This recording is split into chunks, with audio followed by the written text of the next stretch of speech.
Hi. Good morning. I just woke up. Mm. Yeah. Anyway, let me do the hellos. Yeah. Yeah. Aja hello. I running hello. And see Dio hello. Did you imagine hello? Elliot hello. To. Janka hello. Renix hello. Yeah. That's everybody. Hi. I'm a little low in energy today. No, Demi is someone else. Hemi is the guy. Semi is me. Hello. I'm not tired. I'm just low energy today. I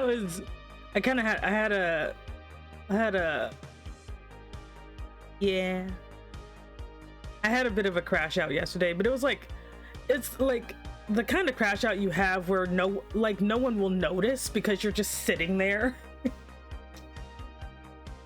I saw your low energy and it say to cheer you up. Oh, I hello. I don't have any pounces, but you're fine.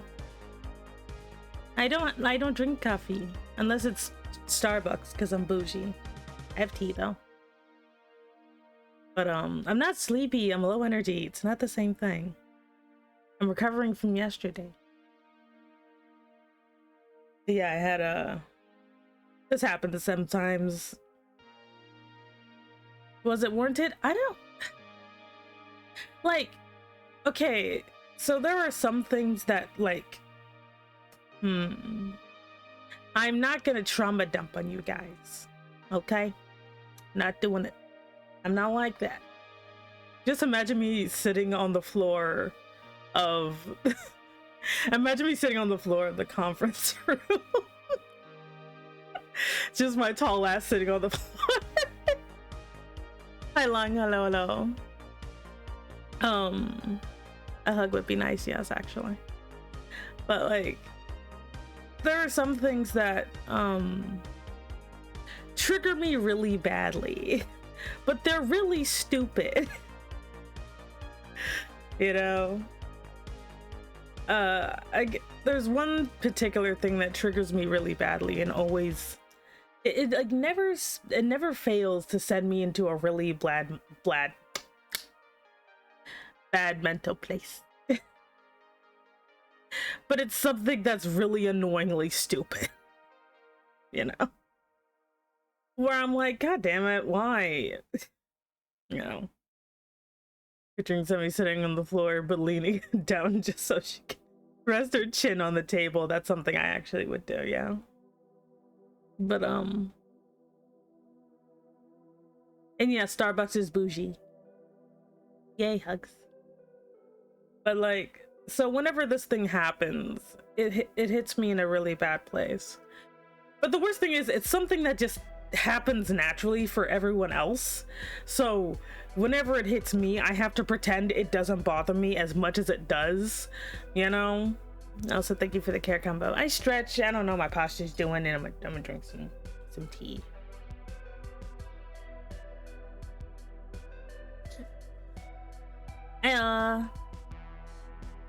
Hey, Ilya, hello. Or Lily, I forgot to my kid's spell. Where you want to dribble? All right, Starbucks. Once it feels like you gotta know what you're ordering. You can't just order Starbucks willy-nilly. But because this happened, I'm literally trying to do my job while actively shoving away all of the dark thoughts. You know? Hey, Jinsuko, hello. It's been a while, it has. I want to give you one to cuddle. Oh. I'll have. Oh wait. Did I like lose it? Ah, shit. This one, yeah, there you go. We'll have this one. Just saying hi before you. Oh, I hope you have a good sleep. But because this happened, and it takes a lot of energy. It takes a lot of energy to not do anything drastic at work, because like it'll look like I came out of nowhere. Also, hey there, Vivid, hello, you know. So I'm like sitting there, you know, trying to do my job, and like, and I work nights now, so it's even work. Also, hey there, welcome in. My name is Sammy Enigma. I'm an Elder Dragon Mom Boss. Thank you so much for joining the organization. You can pick up your badge at the front desk. I normally don't sound this dead, but I'm not good. Don't worry, I'm fine. But actually, the part of the reason I've been withdrawn actually is partly due to growing through the learnings. I have PTSD. Oh, that's rough. Anything? I got a new drawing tablet. Good. More artists. But why is it doing that? 1 second, let me say something. There we go.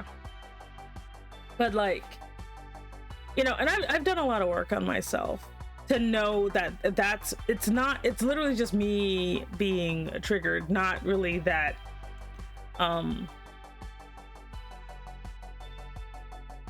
not sure where that thought was going. But so like, thankfully, because I know this happens kinda on a regular basis, I do take precautions to keep me from doing anything noticeable. You know, like, because I know this could happen at any time, especially at work. So I take precautions. Like, though one of my precautions fell through, so that's probably why it was extra bad yesterday. I'm like sitting there at 11 p.m. just staring at my screen.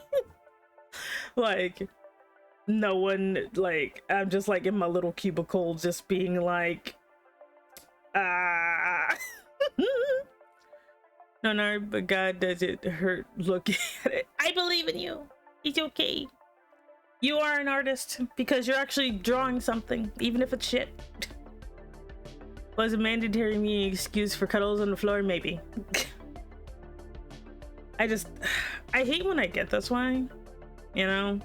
Because the reason I hate when I get this way is because I know this is just a weird, like, I know this is a weird chain reaction, so it's hard to take how I feel very seriously. Like, I know I just get like this, so it's hard for me to actually want to do anything about it. It's like, well, it's like, yeah, it's kind of like, I know I'm gonna stub my toe once a week. I don't know when, but I know it's going to happen. Yes, I will be in horrifying pain. Yes, I will curse the heavens above, but then it will be over. Yeah, sure, I could probably try to move my furniture or some shit, but like, it's like I'm cursed or something. I'm cursed to stub my toe, you know? And but it's like that emotionally. Because the stupid thing is when I feel like I've been forgotten about. Like, that is the stupidest kind of trigger ever. Because it can't be helped. People can't help just forgetting about me, you know? And I meant like physically. Online it's fine, but physically, when I can kind of see the neglect, it sends me into a bad way. Your well-being, both mentally and physically, are both important comforts. It's hard to do that. You just need. It's okay, kitty. It's okay, kitty. Let Vivid live. Let Vivid live. Tongue twisters. But like, so for me, like, I try not to like get worked up about it, but like, whenever I feel like I've been like forgotten about or like ignored, like it bothers me because that's something that happens a lot. But I'm a grown-ass woman, you know. I'm an adult. Stuff like that shouldn't bother me, you know. I'm not 12. You know, I'm an adult. So I should not be bothered by that, you know. Yeah, it's annoying because I always feel like there's something I could have done to not be ignored. Like, and it's always aggravated because there's always someone who's like in the same position as me who doesn't seem like they're being ignored. Like, they might be, I don't know, they could be, I don't fucking know, but like, but it feels like it's targeted at me. I know it isn't. It can't be targeted at me. I can't be ignored on purpose. I'm just in a really weird position where it's just seems like it's easy to do so. I tell myself this all the time, that no one's actually ignoring you, that you're just in a weird position where you're just really easy to forget about. That's what it is.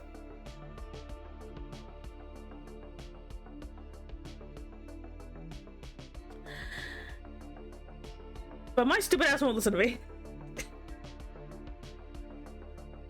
And it's frustrating. It's frustrating that something so simple makes me feel this way. Hey, Triple. And it's like, it annoys me. It annoys me because it makes me feel like I'm a little kid again. Like, in the bad way. You know? It just digs up a lot of ugly stuff, you know? As we're all known, I shouldn't be affected by this is a trap mindset. I mean, I should believe that. I should understand that. You know? I should understand that I deserve the same empathy that everyone else gets. But it's hard. It's hard. Because I'm the only one that tells me that. I'm the only one that has to basically say, look, it's okay for you to feel like that. It's okay that you're upset. You know, your feelings are valid. I'm the only one that tells me that. No one else gives a shit. Because everyone else has problems, and I understand that. Now you're okay. Like, I understand that. Everyone has problems. Everyone has stuff they gotta do, but god darn it. You know? And I gotta, sometimes I want to just be like, well, I want to be the one that screams in the middle of the freaking hallway and people are like, oh no, we gotta call police. Or complain loudly enough that you can hear me on the other side of the building. I want to do that. I want to be the lesser person. You know? I'm tired of always having to be the bigger person that has to be quiet, that has to smile, and so people don't feel uncomfortable.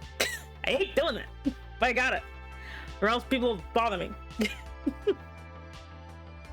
get the feeling a lot of the time when I tell my coworkers to do stuff, like give them lists of inventory, blah blah blah, it rarely pisses me off when they don't. I know they're like not doing as but damn, it does piss me off. Like, yeah, you know, right?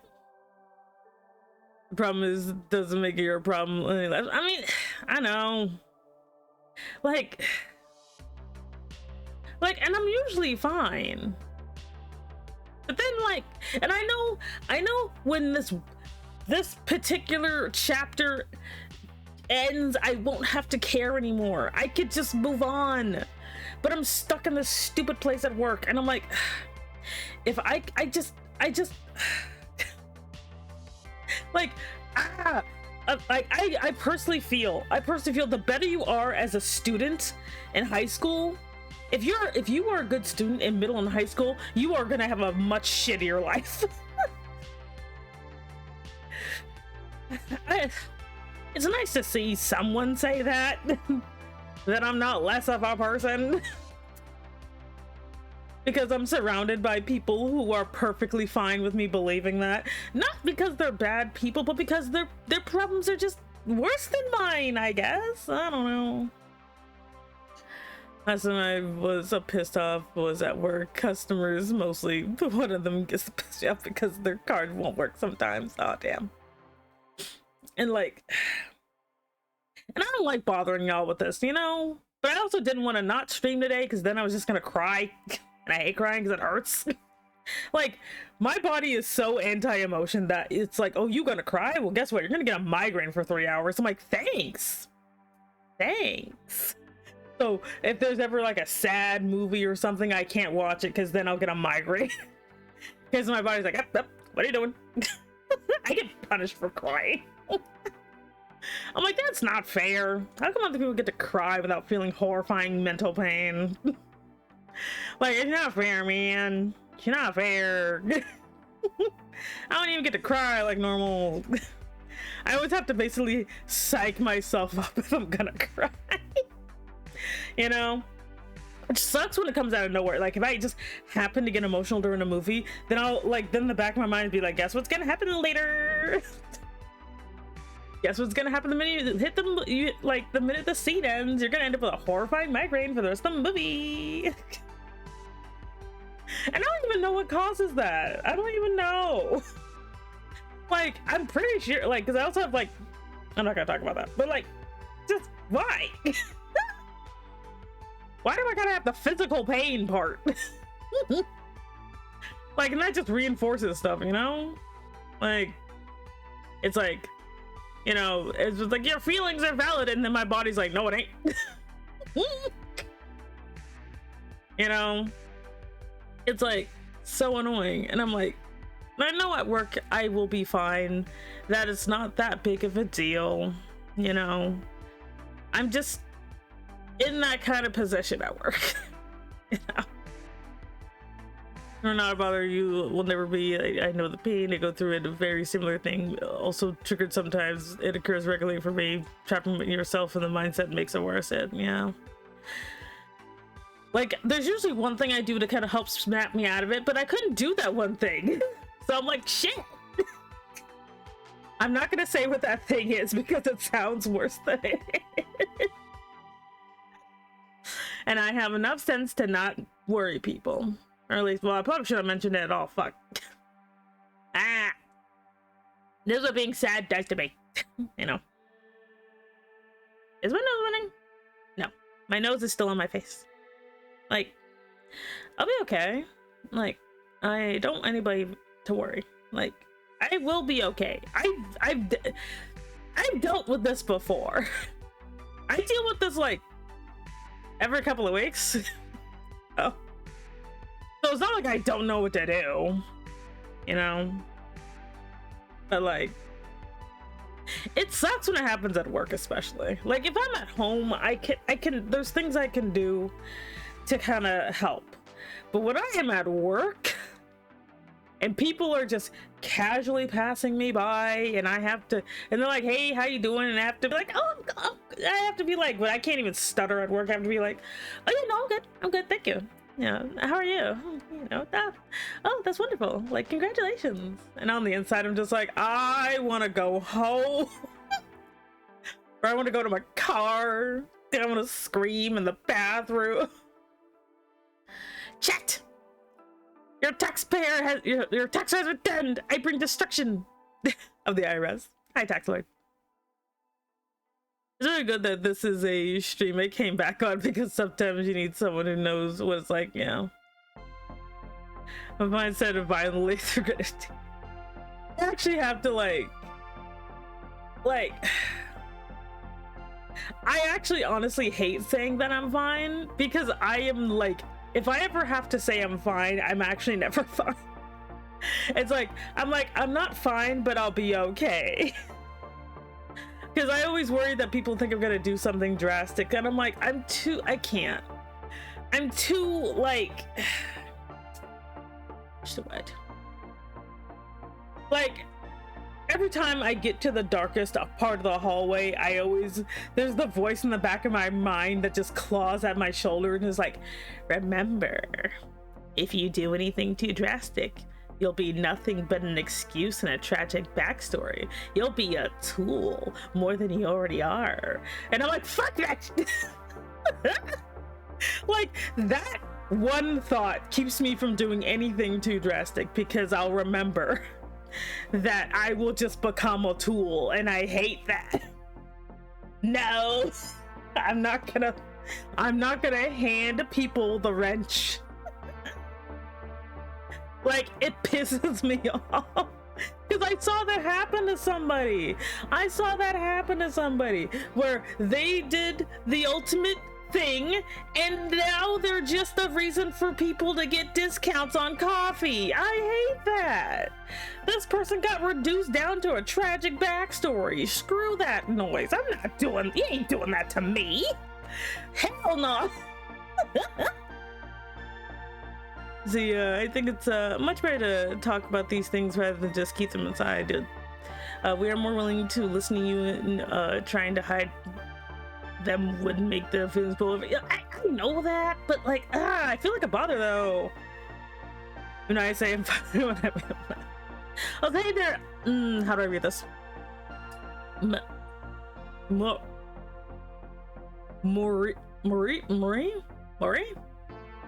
Hello, how am I? I'm terrible, but how are you? That's terrible. I'm okay. How are you? It's more than one that it's okay to not be okay. We're here for you. Thank you. Like, I don't know, man. That's why I made a shitload of paperwork, paper trail to make sure I'm on camera at work. No motherfuckers get one over on me. And if I can dodge it, give it irrefutable proof that they're wrong, and say my, like, the things I've thrown on. I don't know. I was like, hey Shiki, hello at all. But like, for me, it's kind of like again, I'm not trauma dumping. I refuse to do the trauma dump. But like, long story short, I've spent like it's kind of like I was forced into a particular shape, so much so that I don't know what my original shape is. But for me to just, it's more comfortable to be the shape I was forced into, but that shape is toxic. So I'm just like, I don't want to do that. But that's also what I'm used to. And it's annoying. It's annoying. You know? And it took me like years to even figure out I was in a shape I didn't really want to be in. You know? It took so much work. Because nobody wants to talk to me. Because everyone's like, yeah, I mean, you sure are. I mean, I know you have all that existential going on, but I have worse going on. And I'm like, yeah, sure, you do. And I'm like, and they're like, I need someone to listen to me, and you don't have anything else going on. And I'm like screaming on the inside, but I'm like, yeah, no, I'm free. Yeah, you can talk to me. It's fine. And I'm just trapped in the car.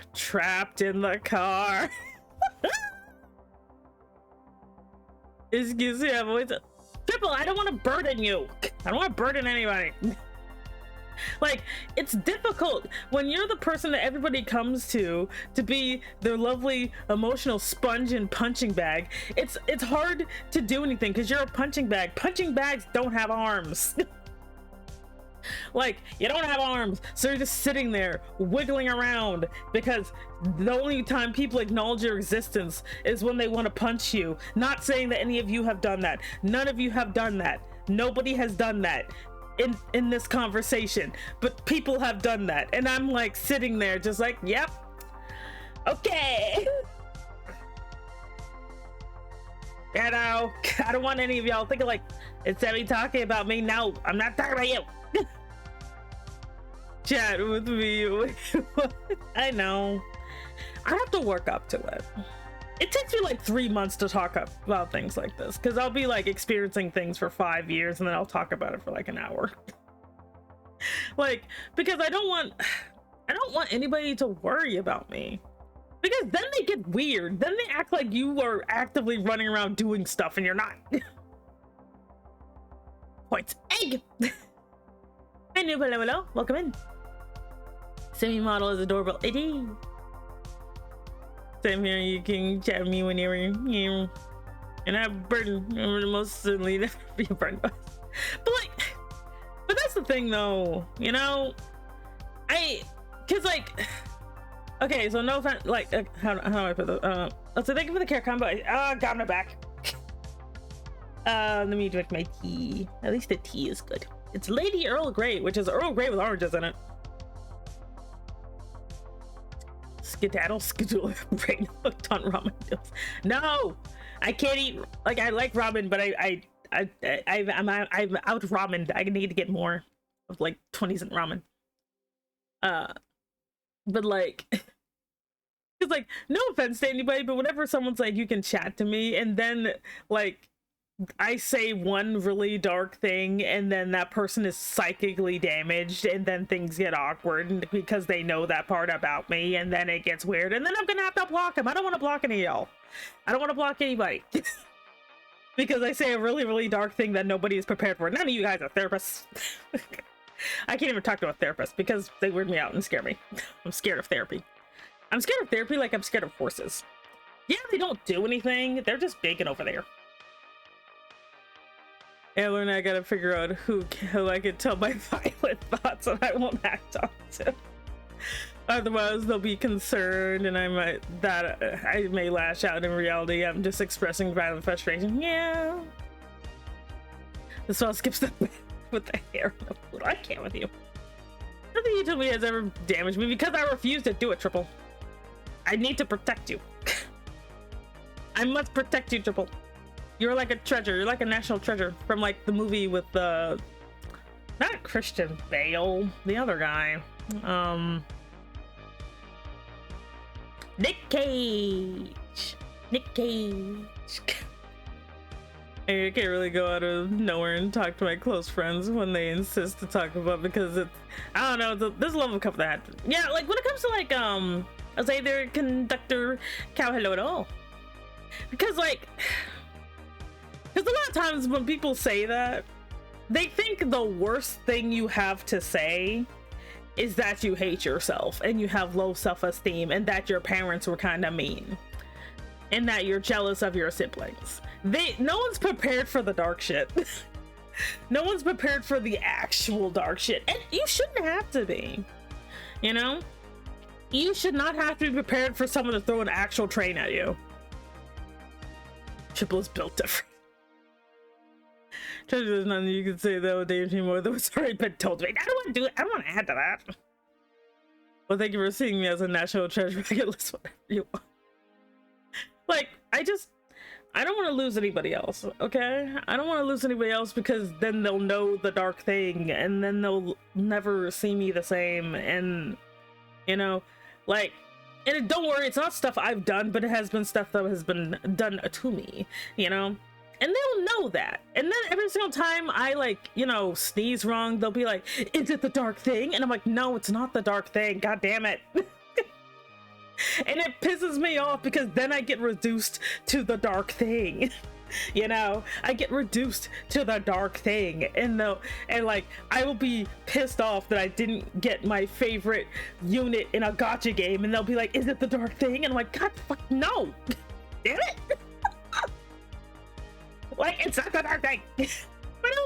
And then inevitably they'll bring the shit up in public. And I'll be sitting there in the chat being like, what the fuck did you say that, you bitch?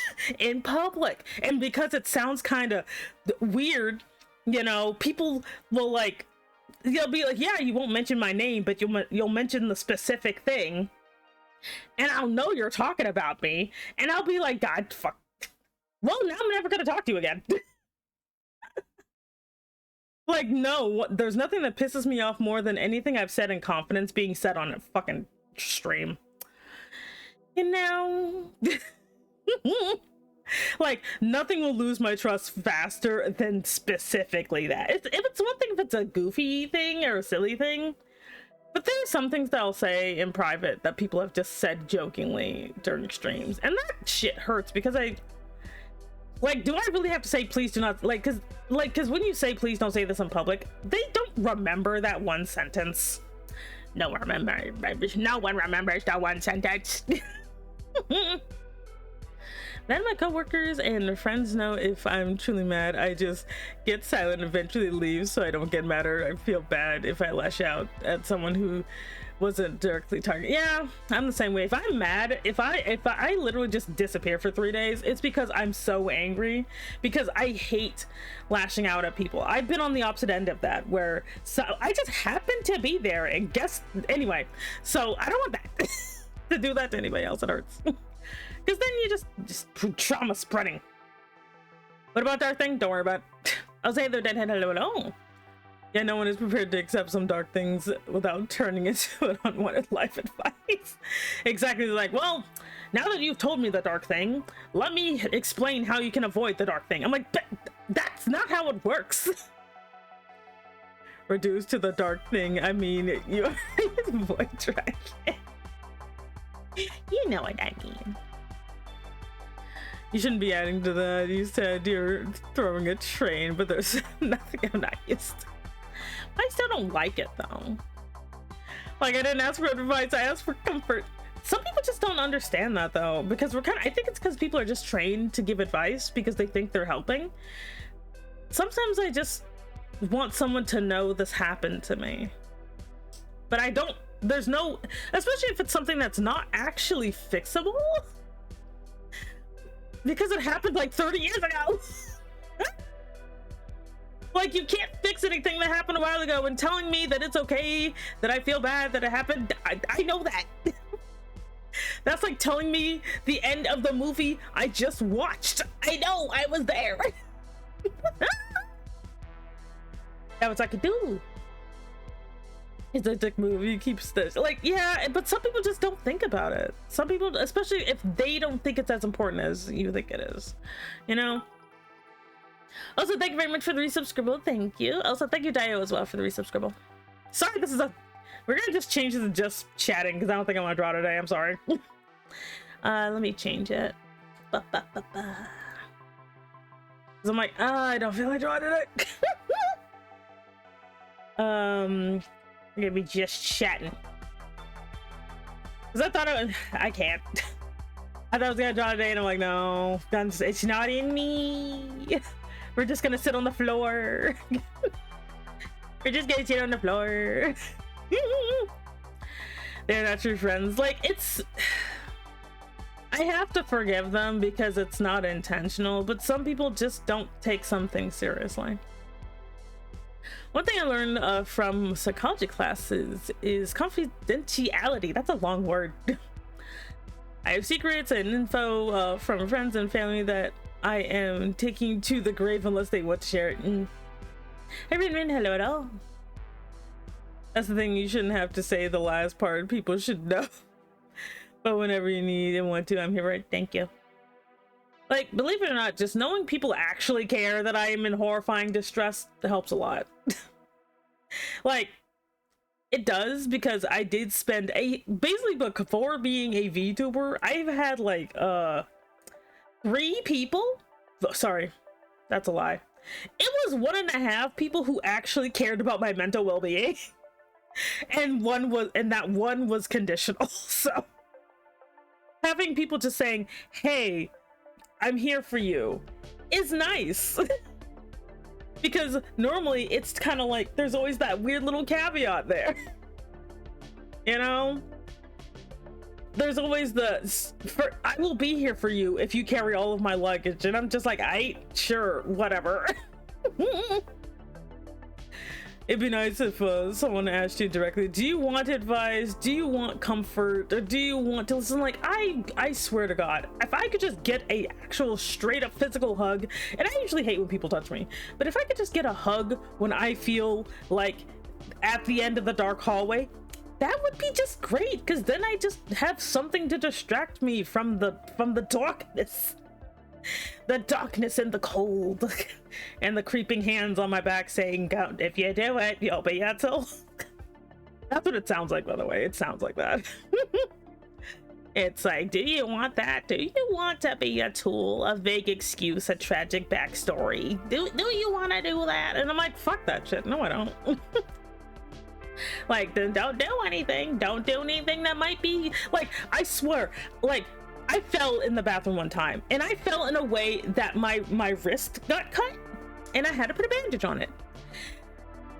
And I didn't think about the implications. And when I went to work, and it was like, it was stakeable. Like, I couldn't put a smaller bandage on it because I got cut by something ceramic. And everyone acted like I was a cutter. I'm like, no, I fell in the bathrobe. But everyone acted like they needed to be like, oh, she's mentally unstable. And I'm like, I am, but not like that. It was horrifying. I had to wear long sleeves for like a month because I didn't want people to think I was doing stuff. And I'm not gonna say more on the subject, but that annoyed me. Like, they would never lie. No, never exactly. I think a lot of people forget to say, hey, I want to vent. Don't tell anyone about this or I won't trust you ever again. I have people who casually say things to me and then get furious when I repeat it because they said it's so flippantly, and I just thought it was the thing they were okay with, and said if shit isn't supposed to be, so fucking tell me. I can't read down. My only condition is that I will be there for you if you are there for me. Oh, thanks. Believe it or not, hugs do help. It's been scientifically proven. Yeah. I'm just not really in the position for hugs, sadly. Hugs are great. But I'm like, unless you smell, then no. Then it's a horror. Like I am, but not like that. Because I can't relate to something. I'm not saying I would not do stuff, but not in a visible way because I don't want the attention that it can bring. Every single time I see Twitter people being like, oh my god, look at my scuds, I'm so tortured. I'm like, yes you are, but honey, stop. Because like you are sitting there being like, well, I don't want people to think I'm doing it for attention. I'm doing this because I'm in pain. But the popular culture is that you only do this because you want attention, not because you're actually hurting on the inside. And I'm like, fuck. No, I just feel really bad. I want to be distracted from the bad thing. And then freaking like goddamn, like, you know, Tiffany on Twitter or Tumblr is just like, you know, triggering the fuck out of people by just being like, oh my god, I'm so tortured. I'm like, you are, but realizing getting older, people believe what they want to believe. Yeah, like, and it pisses me off because then I have to be like, well, how do I do this in a way that cannot be visible even by accident? You know, because I just need a distraction from the bad. You know, but I don't want to do any permanent damage to my child. Like, it annoys me. Anyone who makes their suffering their entire personality always annoys me. Like, I'm sad too, everyone is. We're just making coping mechanisms. Like, the only, like, funny enough, the only coping mechanism I have that is like does not revolve around anything physically happening is literally me making up stuff, like stories in my head of, like, you know, being comforted in a really dumb way. You know, like, I'm like, what's the thing you do when you just kind of space out? You know, when you just kind of space out, all like, that's why I was just pretending like I lips up. Like, I had to spend like the rest of the night just pretending like Sebastian like stormed into my job. Yeah, that's Sebastian from fucking Black Butler. Don't block me. Like, I had to, like, I literally just like zoned out and just pretend like he just crashed into my job. And like, and made me and literally kidnapped me in a van. Like, it is like I think that's why like Yandere ASMR is so much, because I'm like, you know what, if I have a bad time I can just pretend a sexy man kidnaps me. Oh god, is that disassociation? You know you guys, I'm starting to worry. I'm starting to worry I might not be mentally well. I'm starting to kind of worry about this. Oh no. Yes, go sensual hugs.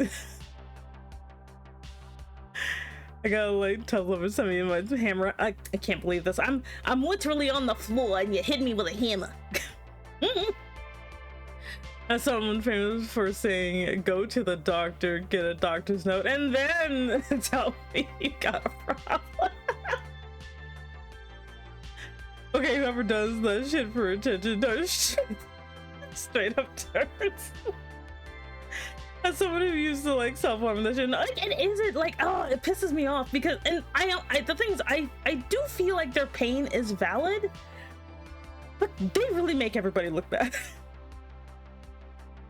I think there might be something wrong with it. I should make ASMR for you to make. Honestly, as you're like, I might have to like, if you ever make an ASMR, I'll probably have to like I'll put it like in a little vault that says, in case of emergency, use this, and just listening to Ash. I thought it was just hallucinating or whatever. Like, it's not hallucinating, but like, I didn't realize, like, because sometimes when I was under stress, when I was like really stressed, like at my job, but when it was like at its worst, one of my favorite things to do was like pretend I was a jellyfish. Like, I would imagine I was a jellyfish in this endless blue ocean. Like, there was no up, like, it was slightly, like, it was nice. I was a little jellyfish. And I would like just kind of exist.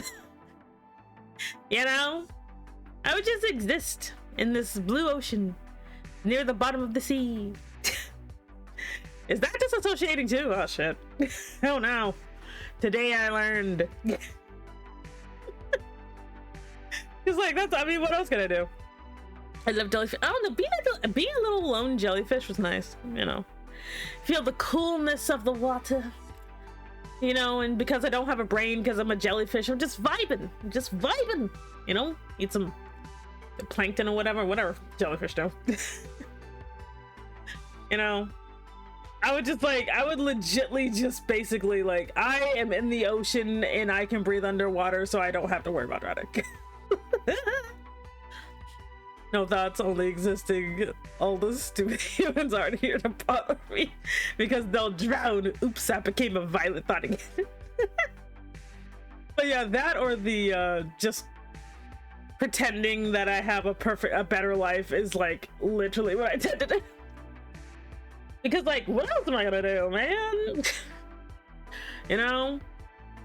Like, just being like, ah, yes, a sexy fictional man comes and saves me from whatever's happening by kidnapping me violently. Sometimes a delusion or dissociate in moderation helps deal with like bullshit. Like, I mean, because there's nothing really else I could do, you know? Like, not really much I could do at my job, you know? Like, because I have to still do the actual job part. You catch tiny like thousand eyes around your head, and it's just sitting there like like till you catch a prey without moving. Like, ooh, free food. The ocean needs power, metaphorical for human subconscious. Really? Huh, I didn't know that. But yeah, sometimes like it's always water with me. It's like water or like this. I don't even remember. One time I was like super bad at work, and like I had this entire like freaking journey. Like, it was kind of cool. I don't remember the entire day, but the little journey was cool, you know. I got to visit a temple. I got to ride a cow. There was a door to hell with a sexy guy at the door frame. I'm like, I didn't want to go in there, but I'm like, this was actually kind of cool. And then before I know, I had to clock out for work, so I'm just like, oh well, I don't remember how this day went. If I ever feel bad about myself, I remember how read. Damn. If I ever feel bad about myself, I remember how massive a bunch of screw-ups I've met or seen online go, like, damn, I'm surprisingly stable and reasonable despite all the jokes I make at my own expense. Like, yeah, like, maybe that's why I like drama so much, because I'd be like, as bad as my life is and as bad as I feel, at least I'm not these people, you know? Or my other favorite go-to is I have an entire so every single time I find a male VTuber who's in any type of pain, like especially if they put on the period simulator, I have an entire playlist of that. So it's just guys screaming horrifyingly. like I will just listen to this guy screaming in pain and be like, oh, I feel so much better. Ah, yes. Like, I literally just have an entire playlist of just like, but it has to be VTubers, because I like to see the VTuber in pain. It's not the same if it's a real guy, it's gotta be an anime guy. I don't want to see a real man in pain. They look weird. Because, like, I don't know, guys look weird when they're in pain. The businesses mentality of America, more specifically New York, if they die, then they die. I used to make a joke that you're not allowed to die on company property. That went the reason I made that is because, well, someone took that seriously and they just did it in the parking lot. So I'm just like, oh god. Like, I mean, to be fair, like, I don't know, well, no, there is no to be fair, they were in the parking lot. Ah. Wait, do you have recordings of me screaming in horror on the screen or being traumatized? No! No! Of course not. That would be weird. Though, Triple, if you ever did want to do the period simulator as a punishment, I would buy it for you. I would buy it for you. You know, like, as a dare, maybe? Like, you know, it'll help my mental health. Horrible. Be like, hey, can you be low-key tortured for my mental health? Honestly, Triple, I think I'm the only one who wants to hear you in pain, so, you know. Maybe not. Don't want me. I guess. One time my work manager said, how are you the most normal person here when discussing the 3 other coworkers? 2 of which are heavily medicated, oh no. And another probably has several not so legal drugs, oh dear. Oh no. So you're like, die on your own time. Exactly, don't do it here. You know my chat, you are not the only one. Okay, then maybe. I mean, I'm already in constant pain. Yeah, like, it's like, I don't know. I just like, I like to be fun, you know? I like to be fun. I like to have fun, you know? I don't want to be known as someone who is easily depressed. Because people treat you weird when they think you're easily depressed. They start, you know, walking on eggshells being like, oh no, I can't mention orange juice because I don't know if orange juice is gonna trigger them. And I'm like, what? No. Be like, you know, because I remember one time I was talking to a guy and I was talking about how I like my favorite orange juice and how orange juice is secretly a type of, you know, zombie fluid. And then the guy I was talking to started getting quiet and then he looked at me and he's like, my father left me for orange juice. He said he was getting orange juice instead of milk and then he just never came back.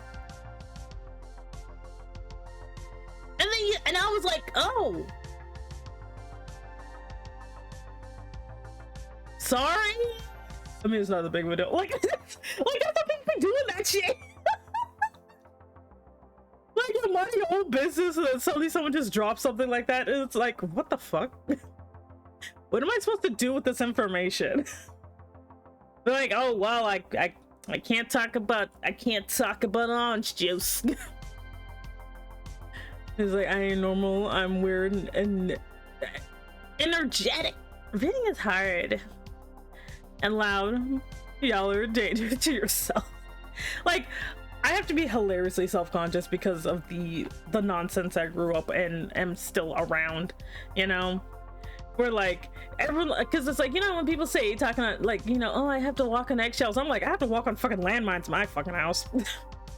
Because I literally never know if I'm walking and then suddenly, or you know, I'm talking and I never know if I'm gonna hit a landmine, and I'm like sitting there, not even sitting, I'm like laying there with tinnitus, my feet are blown off, and the landmine is talking to me.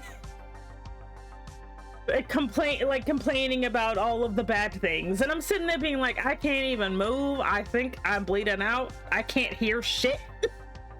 And you're complaining about and the landmine is complaining. And I'm like, and you have to, but you can't make the face, you can't make the face of bitch I don't care. You have to be like, I'm sorry, oh yeah, no, I understand where you're coming from, yeah, no, that makes sense, you are valid for feeling that way. You know, I would feel the same way too if that happened to me.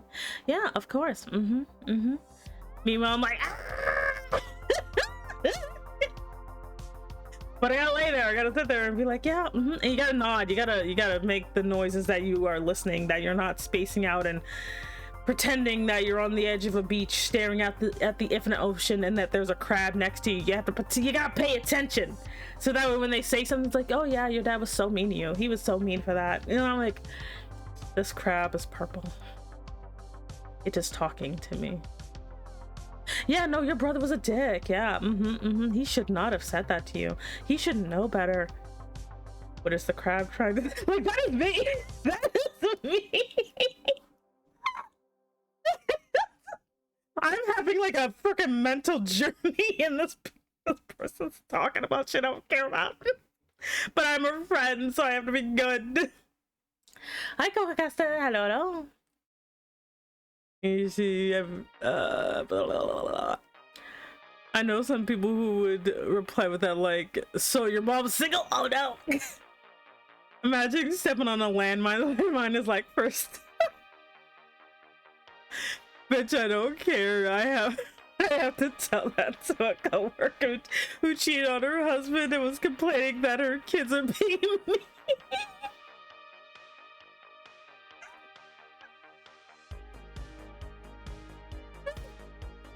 Like, and because the thing is, I'm polite, so I'm sitting there just like, I'll be listening to someone being like, yeah, this casual big thing happened to me, and this casual big thing happened to me, and I don't know what even's going on, but this thing happened. I'm sitting there being like,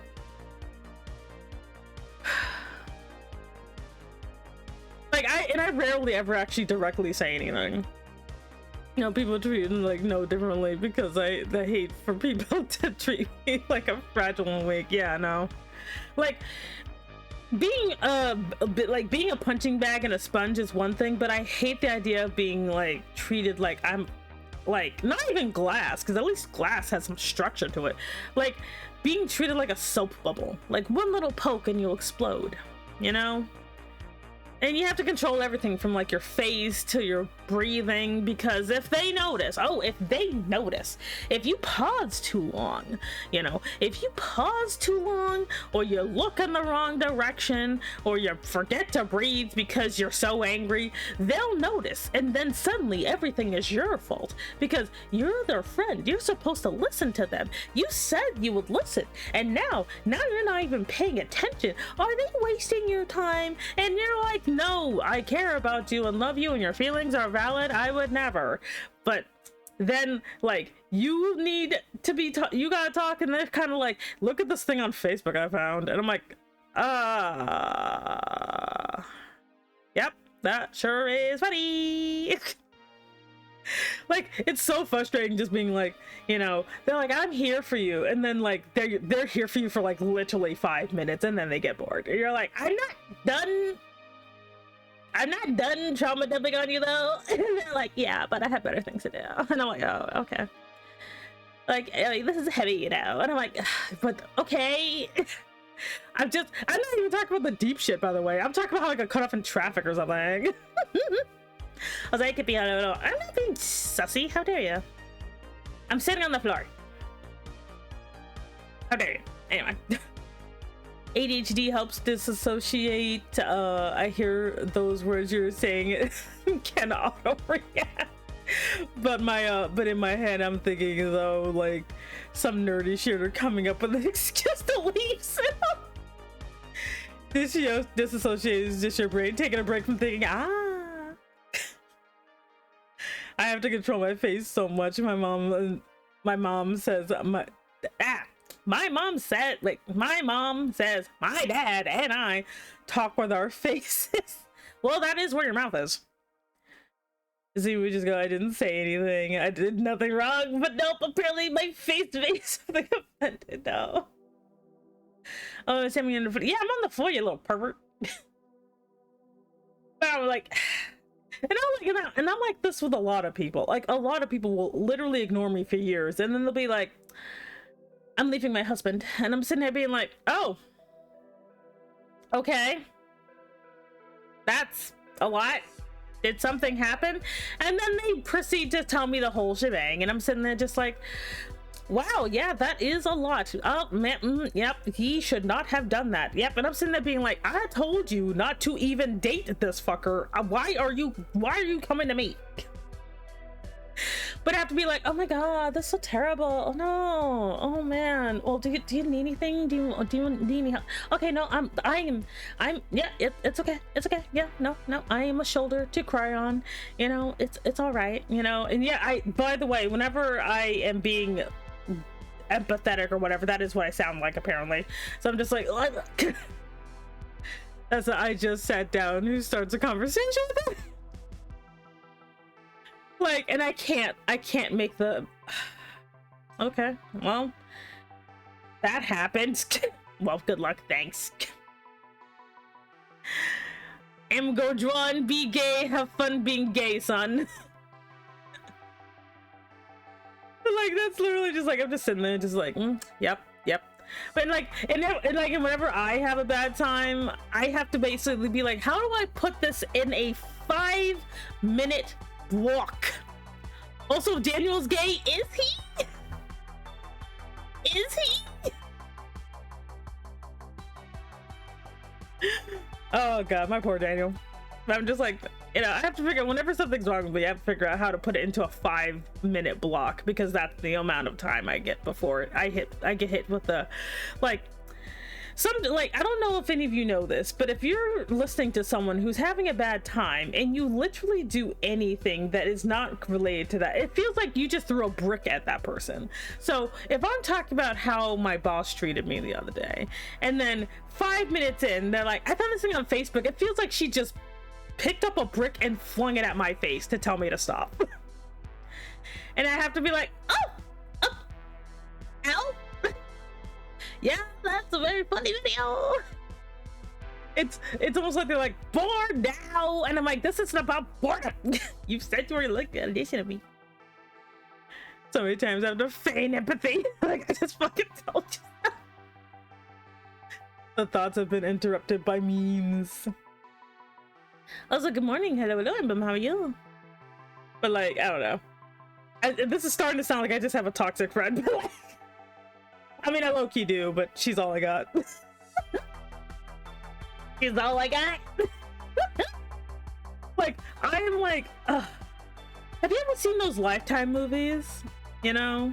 With the woman who is blatantly in a stupid situation and she can't do anything? I'm the friend of that person. I am a extra in a Lifetime movie and I can't escape. I can't escape the stupid Lifetime movie I'm stuck in. I know, but it's all I've got. I can't really get out right now. I can't afford it. It's like I have cheap rent, but as a result I have to pay in trauma. Let me stop. I would say it's not that bad, but that's a lie. It's like, I'm just sitting there being like, every single time I like I'm a background character, why am I involved with the main character as drama? Yeah, like, and that's the thing, I've been like a background character in a bunch of Lifetime movies. Like, there is one that's a straight up Lifetime movie right now, and the only thing I can do is not visit this bitch in the hospital, and she's just kind of like, but I mean, I know he, like, you know, did this and that to me and he has a gun, but I love him. And I'm sitting here being like, bitch, he gonna kill you? And I said that to her face. I said that to her face. I'm like, bitch, he gonna kill you? Like, no joke. He gonna kill you. And we'll just pause, because I'm like, lady, no, I've seen this. And then she's like, oh, well, you know, tee. And I'm like, oh my fucking god. This time I was going, I should have been a frog. I'm not gonna lie, chat. I'm starting to think like nerds becoming accepted and kind of cool ruined the world. We wouldn't be here if the jocks remained supreme. Man, that's called Stockholm Syndrome. Oh, fuck. That's when you break out the classic, you put a hand on the shoulder, drop your voice an octave, and give them a serious look. Yeah, that was 2 years ago. This is still going, by the way. And now she has cancer. Like, not even like joking, she does. And I'm sitting there and I'm like, and the only reason I know, because I refuse to see, after that conversation, I refuse to see this bitch again. Because I have seen enough movies where when they decide to you know, go out blazing, they will take down as many people as possible, and I'm not going to be around when that happens. I like living, thank you. I like life. As shitty as my life is, I like living. No. Nah. Hear me out. More toppings, brownies with Oreo cookies inside. Ooh, that sounds good, actually. And they keep ignoring you, just like whack beside that. I wish. Sometimes I do wish violence upon my friends, but I can't do that because I'm the bigger person and I don't want a lawsuit. Plus they're bigger than me. How many stormtroopers does it take to change light bulb? None, because they're all on the dark side. Get out of here. Like, I don't know. Like, I know I'm not in the best situation right now. I know that, but like, I kind of have to be here because I can't afford to leave. I can't afford to leave. Or else trust and believe. I would get the fuck out of here, but I can't afford to. Because the only other place I can go is to my parents' house, and that's where. Don't get me wrong. I love my parents. My parents love me, but I'm not about to do that shit again. Like, I'm just like, man, everyone's terrible around here. Oh, I sometimes tell people you're making me want to hit you. Please stop. Protect your energy. I've protected the best I can. What was the inspection for your hair color? Let's see how joke this dark sense of humor is low period. If I lose, the voices win. Yeah, we can't let the voices win. Especially because I have like 4 and I'm like, oh my god. Don't worry, I don't have like, what's it, the DID, the did, I don't have that. But like, sometimes whenever I hear about these mental conditions, I'm like 1 like degree away from them, so I don't actually have them, but it feels like I do. It feels like I might have some of these like, you know, mental conditions, but I know I don't because I don't fit the criteria, but I'm always weirdly close. Oh, it made you pick your hair color. It's one of my favorite type of peppers. Dual identity disorder? Yeah, that. Like, but yeah, I actually just really love purple, especially I love lighter purple. And originally I made my hair purple first, and then I decided to see what it looked like as black. But the way I tend to do is with the bucket fill tool, and so this part of my hair stayed light, and I liked it. So that's why it's like that. Your story. My hair origin. But yeah, I don't have the DIDs. I thought I did at one point, but I don't. I don't know. I just have a really active imagination. Okay, how big the room is. I said I cast fireball. Like, I don't know, man. Like, I know I'll be okay, but ugh. Is he my darkest one? I said at work was coworker's name. We work at a gas station, and you are making me want to douse me with gasoline. Hello, Techniques, semi-enigma. Like, I've never actually said anything at work to make anybody worry, so that's why everyone thinks I'm incapable of being depressed at work. Like, and I'm also like the most benign kind of angry at work, because what I do is I basically just hyper focus on things at work to distract myself. But if I'm in a position where I can't do that, I will just, you know, space out. But I've trained my face to be neutral happy instead of neutral mad. Because naturally I'm neutral. I have resting bitch face, but I had to train myself to just be like this kind of this kind of neutral smile, so people don't think something's wrong, you know? Because a lot of times when people ask if something's wrong, they just want to know your business, not because they care. Not you guys. I meant my job. My job.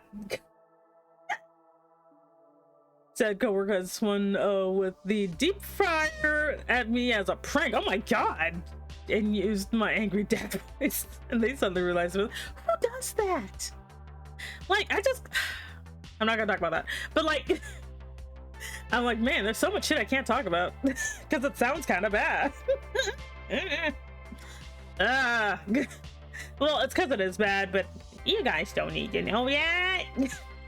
You know. This is a happy place. You come here to relax, and we could disassociate together as a company. Let's all disassociate together. What's that meme? Let's take ibuprofen together. I don't know what that meme is, and I hope it doesn't mean what I think it means. Disassociate. But don't worry, I actually am feeling a lot better though. Sorry for all the darkness. I don't mean to. I don't mean to. I didn't mean to make this a dark stream. Looking into the void, which is just my belly button. Let me stop. That's weird. Let's see. I'm at a Taco Bell. Homeless couple was asking me to buy him and his girlfriend some food. And I'm like, nah, no, how are you gonna have a girlfriend and be broke? You know what they say, misery loves company. Oh, that meme, usually they change it to different items. Ah. Don't worry, we got we all got war. Yeah. This is a corporate disassociation meeting. Everyone start from the space and think happy thoughts or else. Like, because I do want this to be a happy place. I don't want people to, you know, come in here and get triggered, like, you know, and be like, oh no, Semi's gonna trauma dump.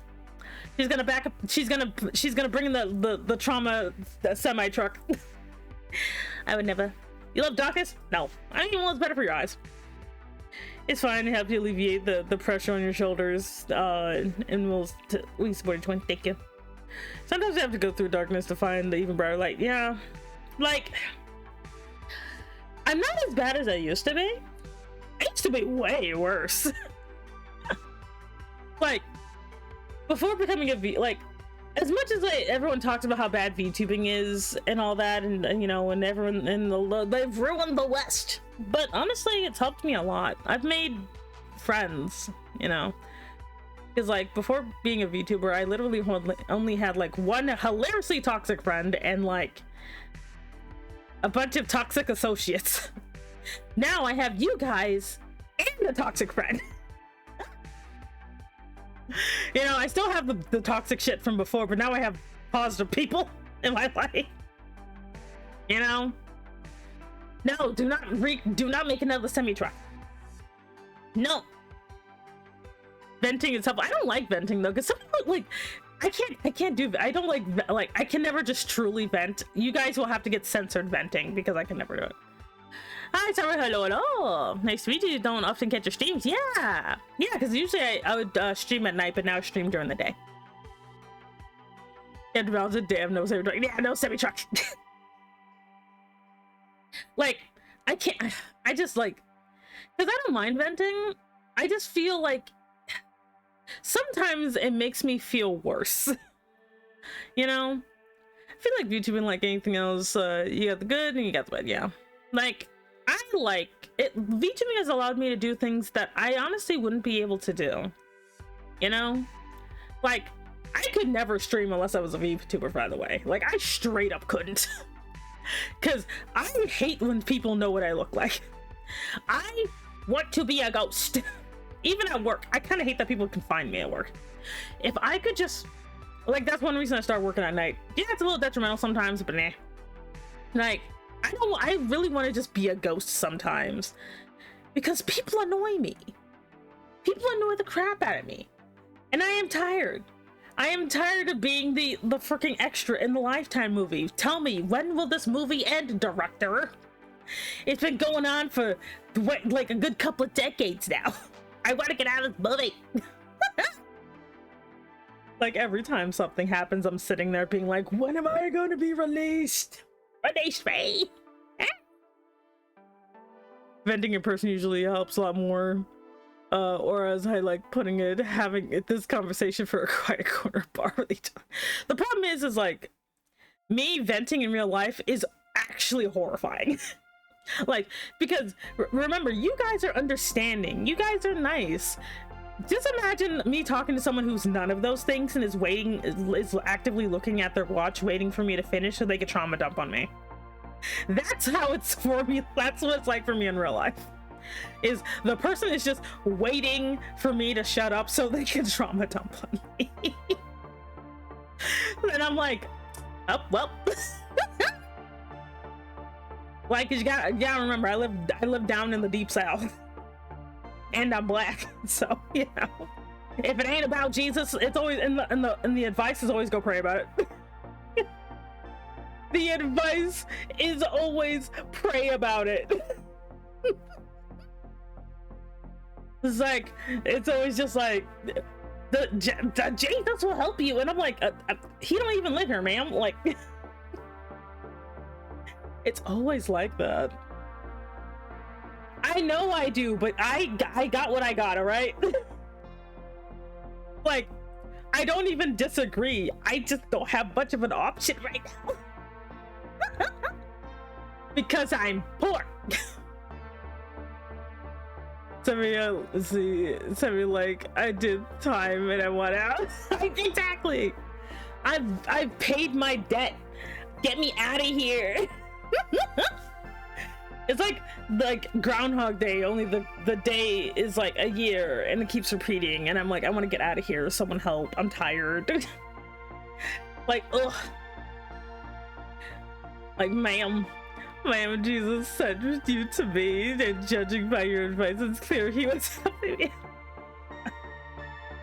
Like, I can't do the pray about it. I can't. I've never, like, even when I was Christian, I could not, because I felt like I was bothering Jesus. It's like, can you imagine me praying, being like, you know, blah blah blah blah, sorry to bother you, but I'm having a hard time. If you could find in your heart and some time, like maybe like, you know, within the next 20 years, can you like help me out a little bit? Like, that's how my prayers would go, just being like, sorry to bother you. Like, I'm just like, man, even with Jesus, I couldn't even do it. Like, I couldn't even ask Jesus for help. And now I'm not even Christian no more, so that don't even work. Hey, Big J, can I get a hand? Shit's bad down there. Like, I straight up can't. It's like, ugh. Like I said, I'm pagan now. It's still like that. I'm just still like that even though I'm pagan. I'd be like, you know what? I will be you know, I'll be fine. You know, thank you for the day. Thank you for another day of living. I can't ask for anything more. I have to be grateful. I'm grateful for my life. That's kind of shit, but you know what? It's good. It's my life. It's like, because everyone's always like if you read enough self-help, they're like, the first things you gotta do, you gotta be grateful. I'm like, grateful for what, bitch? If I were grateful, I wouldn't be reading your stupid book. If I were grateful, I wouldn't even be here. It's Like, they just gotta be like, you gotta be grateful for what you got. And I'm like, what the fuck? Man, self-help can be helpful, but sometimes it can be annoying. If Jesus lived again, they would have crucified him again. He would get crucified on Twitter. Jesus was that guy that cared about the minority and the anti-government. Yeah. Like, whenever I think of like any, like, and again, I'm not saying like being Christian is bad. You can be Christian, that's fine. I do not care. But like for me, I could not do it because I felt weird about it. Because it was like I was unfortunately in the weaponized Christian area, so I'm like, yep, fun. I did research on Christianity, and it's the best version of just system of control. Yeah, wow.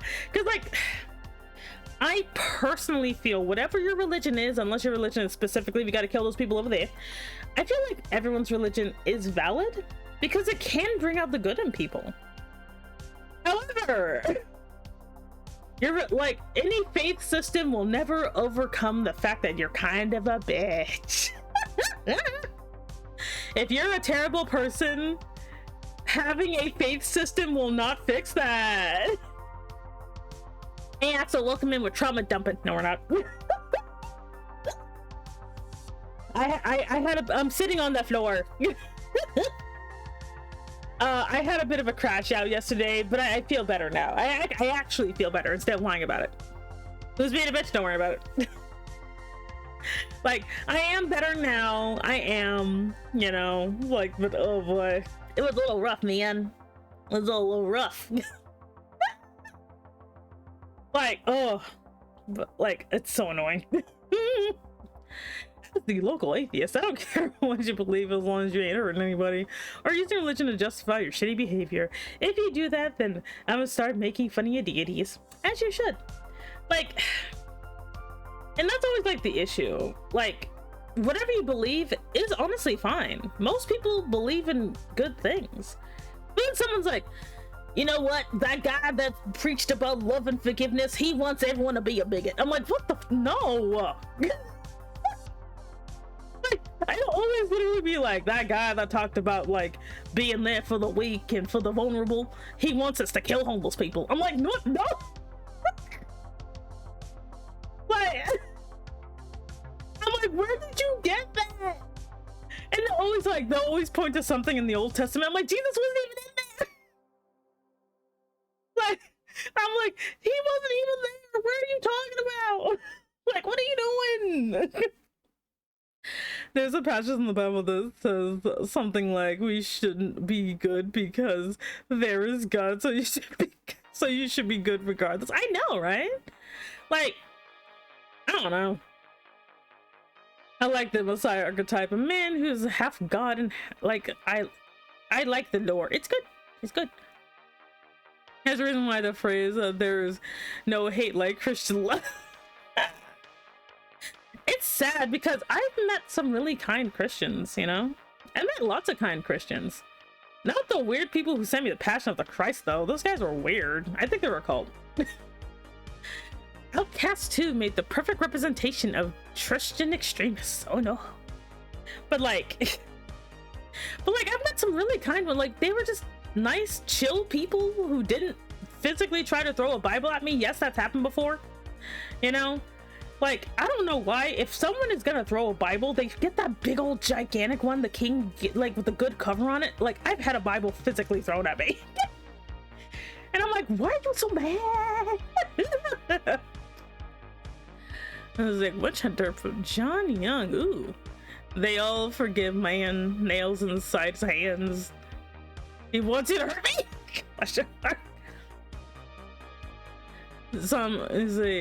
Some Chubas I watch are Christian and they're pretty kind. Heck, I'm friends with them. Yeah, some Christians are completely fine. There's some in my server, they're perfectly fine people. It's just some people are psychotic. You know? I also switched over from Christianity to paganism, specifically Norse pagan. I got Odin on my back. Yeah, I can't deal with Norse gods. They loud.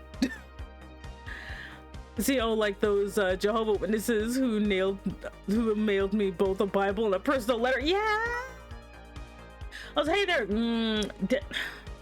Hello, welcome in. My name is Semi Enigma. I'm an OG Dragon Mom boss. Thank you so much for joining the organization. You can pick up your badge on the front desk. We're sitting on the floor today. We're all disassociating together. How are you? You like your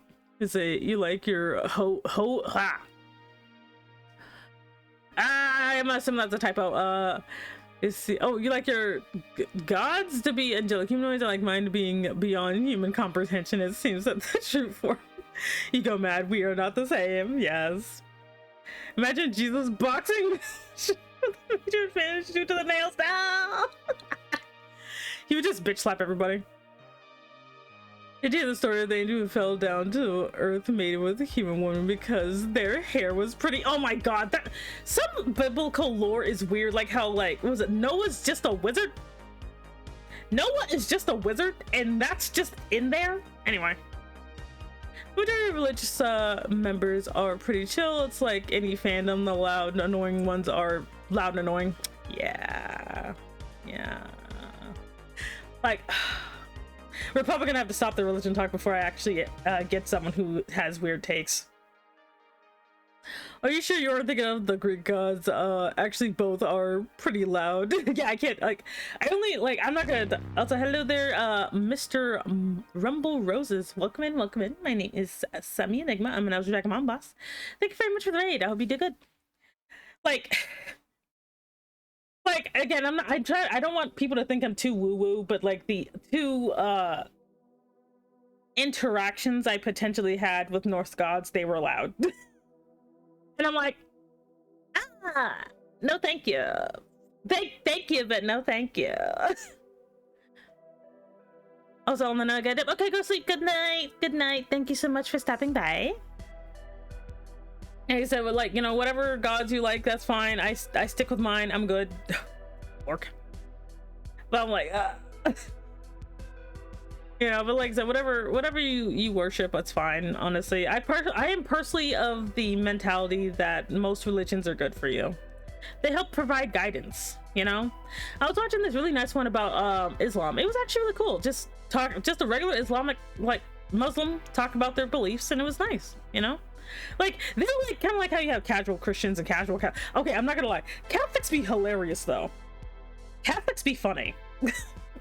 Like seeing Catholic culture that's not psychotic is very funny. You know. Not Bilgamesh. No. It's like you and Bilgamesh, I heard okay.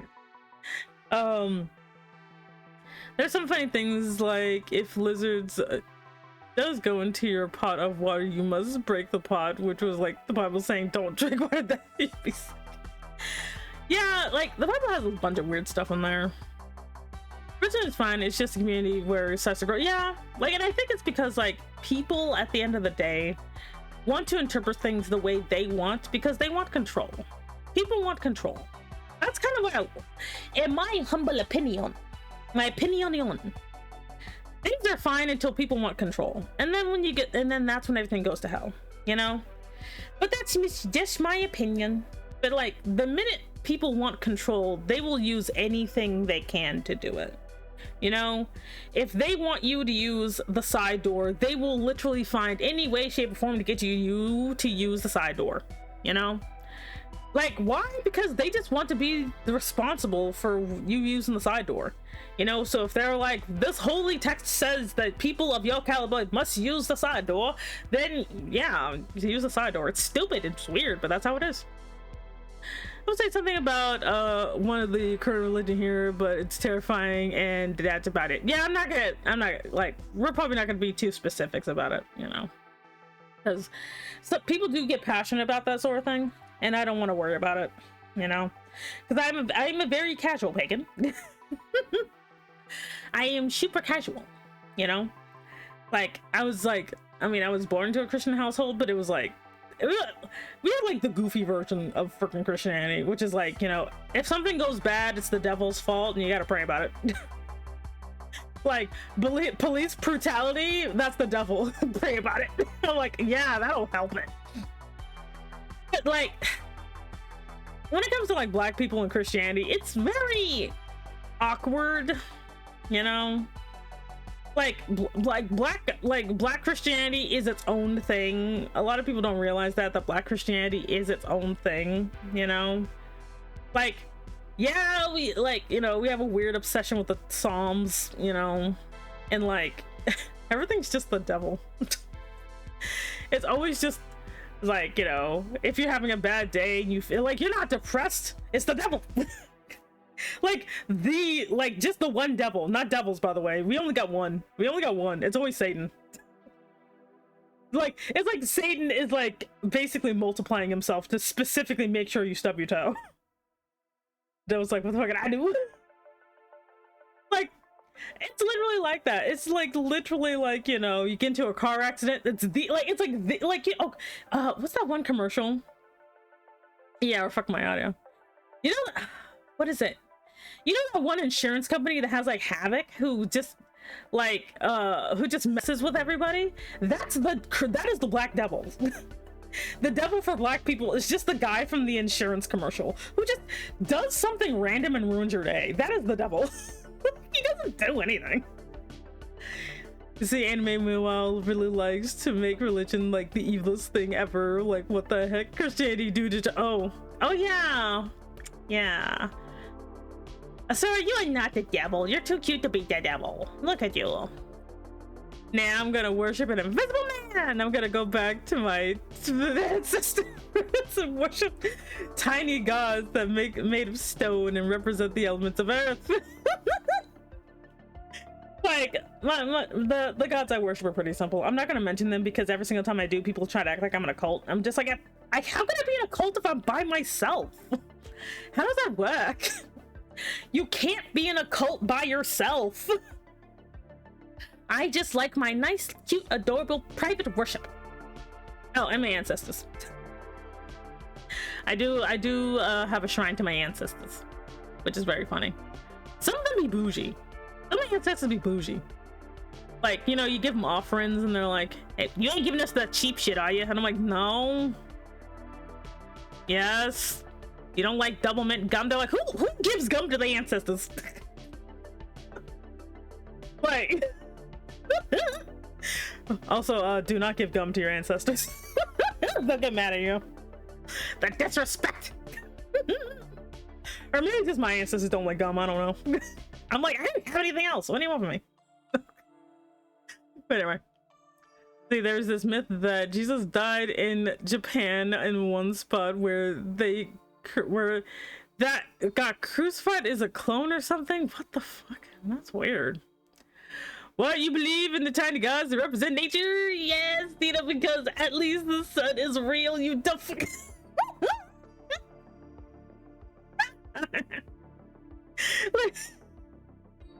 like I don't know, like when I found out that like when you're a pagan, you don't have to be Wiccan, because no offense to the Wiccans, no offense to y'all, but y'all be kind of weird. Wiccans be kind of weird. Like, because whenever you like look into paganism, first thing you run smack dab into is Wiccans. Wiccans are the first thing you run into when you are going off the Christian path. And like, first you're Christian.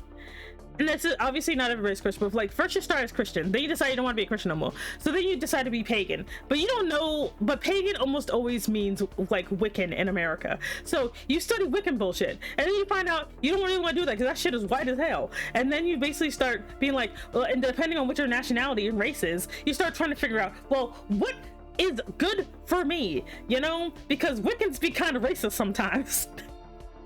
You know, so you're like, okay, well, I don't want to be that.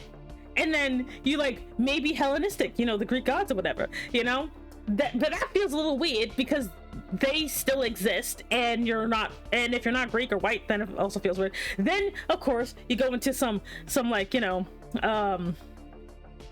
some Nordic gods because they're pretty popular and, you know, Marvel movies, you know, but then you feel weird over there because wow, there sure are a lot of racist like Nordics over there. So you're like, okay, well, where can I, and then you go like, well, what about the black religions? And then it starts getting weirder from there.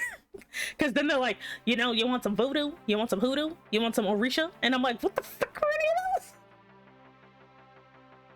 And you don't fit in with those either. You're like, especially if you're a black American, things get awkward because they also have this kind of purity thing, being like, you know, like, I mean, if it ain't in your blood, if it ain't in your family already, then you have no business learning. And I'm like, oh, you know, and then, oh, heaven forbid you stumble upon anything Native American. Oh my fucking god. Because the white people made that bad too. Oh shit, oh god damn it. I was good not being racist for like a few streams and then it came right back. I don't know, I'm sorry. Hashtag sorry for being racist. Anyway. You see, cure shit, oh god. Is a shrine to, and it's a Ormuri village. Meanwhile, Mormonism tells me that Jesus somehow traveled all the way to America after he respawned from being nailed. Oh god, don't even get me started on Latter-day Saints. Like, I don't know, like, being like pagan as a black American is very special because a lot of religious, non-Christian religious groups do not like black people. Like, they'll be fine if you're literally anything but black. Because if you're black, they'll be like, yeah, well, you know, the Norse gods are white, so you can't be here. Go to Egypt. And I'm like, Egypt? Like, you know, go to Egypt. And I'm like, I mean, okay. Black folks are true idiots in America. Like a lot of freaking religions, or not even religions, but the people in those religions want to be like, they will be fine. They like, if you white, you're fine, but if you black, no, you gotta go over there to Egypt or whatever. Hi Jeremy, hello. Like, and this is my experience with the pagan community, by the way. Like, I will literally, the minute they find out you black, they're like, oh, they'll be like, we welcome everyone. Our faith welcomes everyone. And then you'll be like, oh, well, no Negroes though. I'm like, what the fuck? Like, they'll be like, we welcome everybody except if you're a Negro. I'm like, okay. Not the Egypt guy, oh god. Some are racist, yeah, which is just wrong to begin with, because generally speaking, fucking Vikings took everyone because the religious accepted everybody as long as you paid your respects and reverence. But again, people be trusting, yeah. Like it's like, and I understand that, you know? But like, I do not want to join a group that's gonna be like, yeah, but not if you dark. Yeah, but not if you dark, because oh my god. Again, nothing against like Wiccans as a whole, but the amount of like Wiccans be weird. Like, they'll literally be like, ah, yes, you know, the triple goddess of in the moon and the green man, but not if you're a Negro. Go back to Africa. I'm like, what the fuck? You know, you always gotta be like some pale blonde or some pale brunette, you know, who's like fiddling around with like plants on the counter with a old-fashioned bullshit, and you know, and you're celebrating all your holidays or whatever, and I'm like, and half that shit is just made up. Now, I'm not invalidating the religion as a whole. It is a very old religion, but a lot of this more modern stuff was just made up to sound cool. Like, you know, and like, and every single time, like the whole like white sage situation, that's not even yours. White sage don't even belong to you. You know, but they'll be like, ah, yes. Like, there's this one show I used to watch called, I think it was called A Haunting. That show traumatized me. Because every time something haunted happened, they would bring in some random ass dude or some random ass lady who's burning sage sticks, which is like white sage, which is found in America. And like every single time, whatever they were doing got worse. And like, I researched white sage and what it's supposed to do. And it's like basically spirit bleach. So it clears out everything, but you have to, you know, fill in the energy with something else to protect you. You can't just use sage and get out, you know? But these people be wafting sage everywhere, and then suddenly, like, the devil gets stronger or some shit, and somebody getting possessed or whatever. I'm like, A Haunting was a weird show. As I said, community and society are where it goes wrong. Yeah, I do like the idea of individual practice better. Like, I do my own project, my own practice, and my own study. I even have my book of nonsense, you know, where I notate my own nonsense, you know, my own stuff, you know. Like, I'm pretty chill when it comes to my stuff, though. I can't.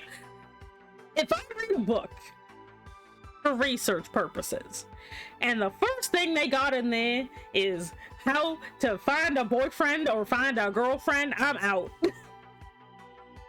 I am out. I hate, like, the amount of love spells and things is weird. Are you a lonely former Christian pagan? Are you looking for love in all the wrong places? Well, use this incantation and get these ingredients and your beloved will find you. And I'm like, that is so weird. That's so weird. And I keep seeing, and then some people will be like, oh, well, that type of magic, we don't claim that kind of magic, because you can't force someone to love you. You know, but we will help you, you know, find a way to attract someone to you instead of brainwashing somebody. I'm like, the fuck? What do you mean? Ellie was a big cat. Ooh, she be genuflecting. Catholic girl growing up, and she saw everything that wasn't in her religion was like the devil or evil. Oh no. And then we started dating, and she met old friends who were into pagan practices, and now two of them think Ellie's adorable and she lives with them. Oh, that's cute. Like, and I understand. Like, I used to be a fearful Christian. Like, I used to be afraid of everything. Everything was the devil, you know? I used to be afraid of tarot cards, because I was like, it's witchcraft. It's witchcraft and the devil. But then it turns out they were just cardboard. Little cardboard devils. That sounds cute, actually. Speaking of cute, I was gonna draw it, but I didn't feel like drawing today, and it's too late. But I had a funny idea. No, we're not gonna summon the blue eyes white dragon. So me and the toxic roommate were talking the other day, and like, and I had a funny idea. You know how you always have the mom with the hairdo, the mom that's gonna die? And I'm like, you know, it would be a really funny, like, set of comical stories or comics, you know, like those little, like, 4-panel comics. Like, I literally came up with the title, I refuse to die even though my son's the protagonist. Like, and the story is literally about this mom who can't get rid of the stupid mom hairstyle, and so she keeps having to, like, avoid death because they're trying to kill her so she could be her son's tragic backstory. And like, they find out in the hospital, you know, they give birth to this baby, and you know, the baby has like white spiky hair, and the doctor's like, I'm sorry, and she's like, what do you mean? What do you mean you're sorry? And she, like, when she gave birth to this kid, she had a pixie cut, and like, he's like, your son's an anime protagonist. And like, her husband's like, I see. And then he just gets up and leaves. She's like, hey, where are you going? He's just like, I don't have that much time. She's like, what are you talking about? And so, like, her husband leaves her because a lot of times if the mom is dead, the dad just wanders off or something. So her husband leaves her. And so it's just her and this baby. Now the funny thing is, like, her husband just sends her checks. So she doesn't have to work or anything. Like, he basically just sends her money, but she keeps trying to find him and she can't. So, like, what keeps happening is, like, she has to, like, so she's, like, taking care of her baby, you know, who's an adorable, normal baby. Thank you very much for the look. I greatly appreciate it. And, like, So she's like, well, I refuse to die just because they said so. And but everything is trying to kill her. She avoided getting hit by a truck. She avoided some guys like delivering pizza and then tries to kill her. And she literally like this guy in a freaking chokehold. She's like, what is wrong with you? So it's literally this lady has to survive until her son graduates high school, so she doesn't have to be a tragic backstory. And it's just all these, every episode is just this lady trying not to get killed by the plot. This is not a real story, this is something I made up, but like that would be so funny, just this lady trying not to be a tragic anime backstory. And like, but also trying to take care of her son and find her stupid husband. she's like, well, I'm at least gonna be a good mom. You know? Also just not letting her son seeing all the violence that's being flung at her. Like, I had that idea, and then yeah, that sounds fun as hell, would probably make the kid strong.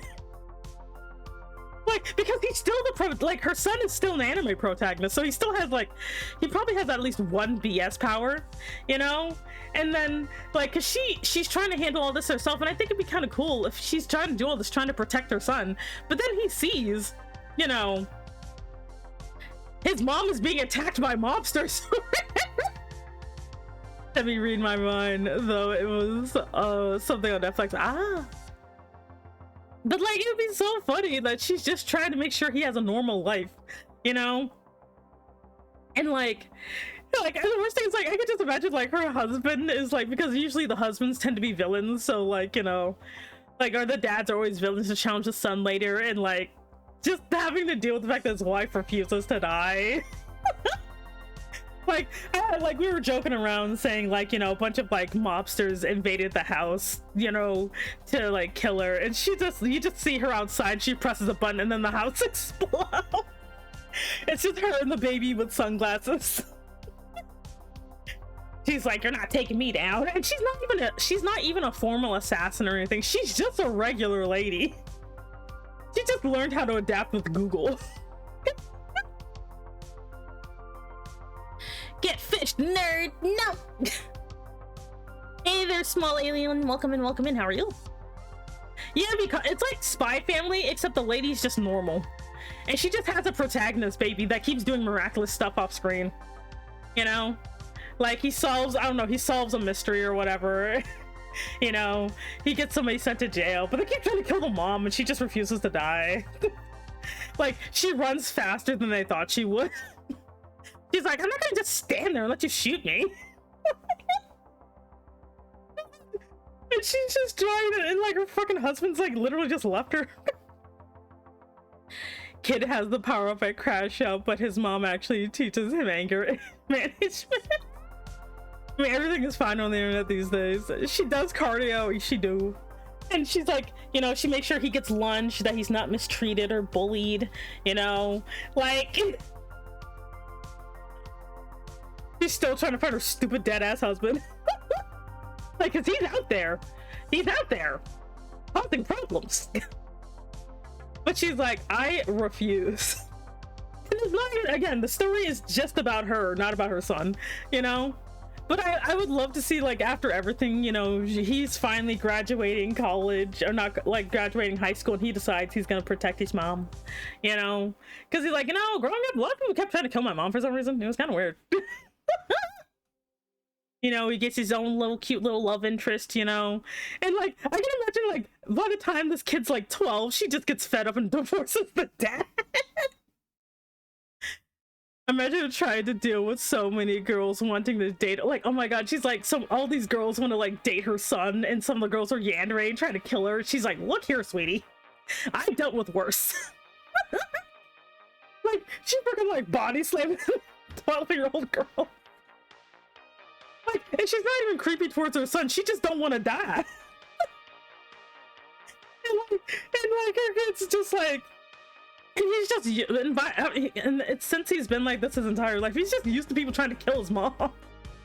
And he's just like, you know, sometimes they'll try and kill her and he intervenes because he's like, Mom's not looking. I don't want her to die, so we like trip somebody up or something. It's like cute.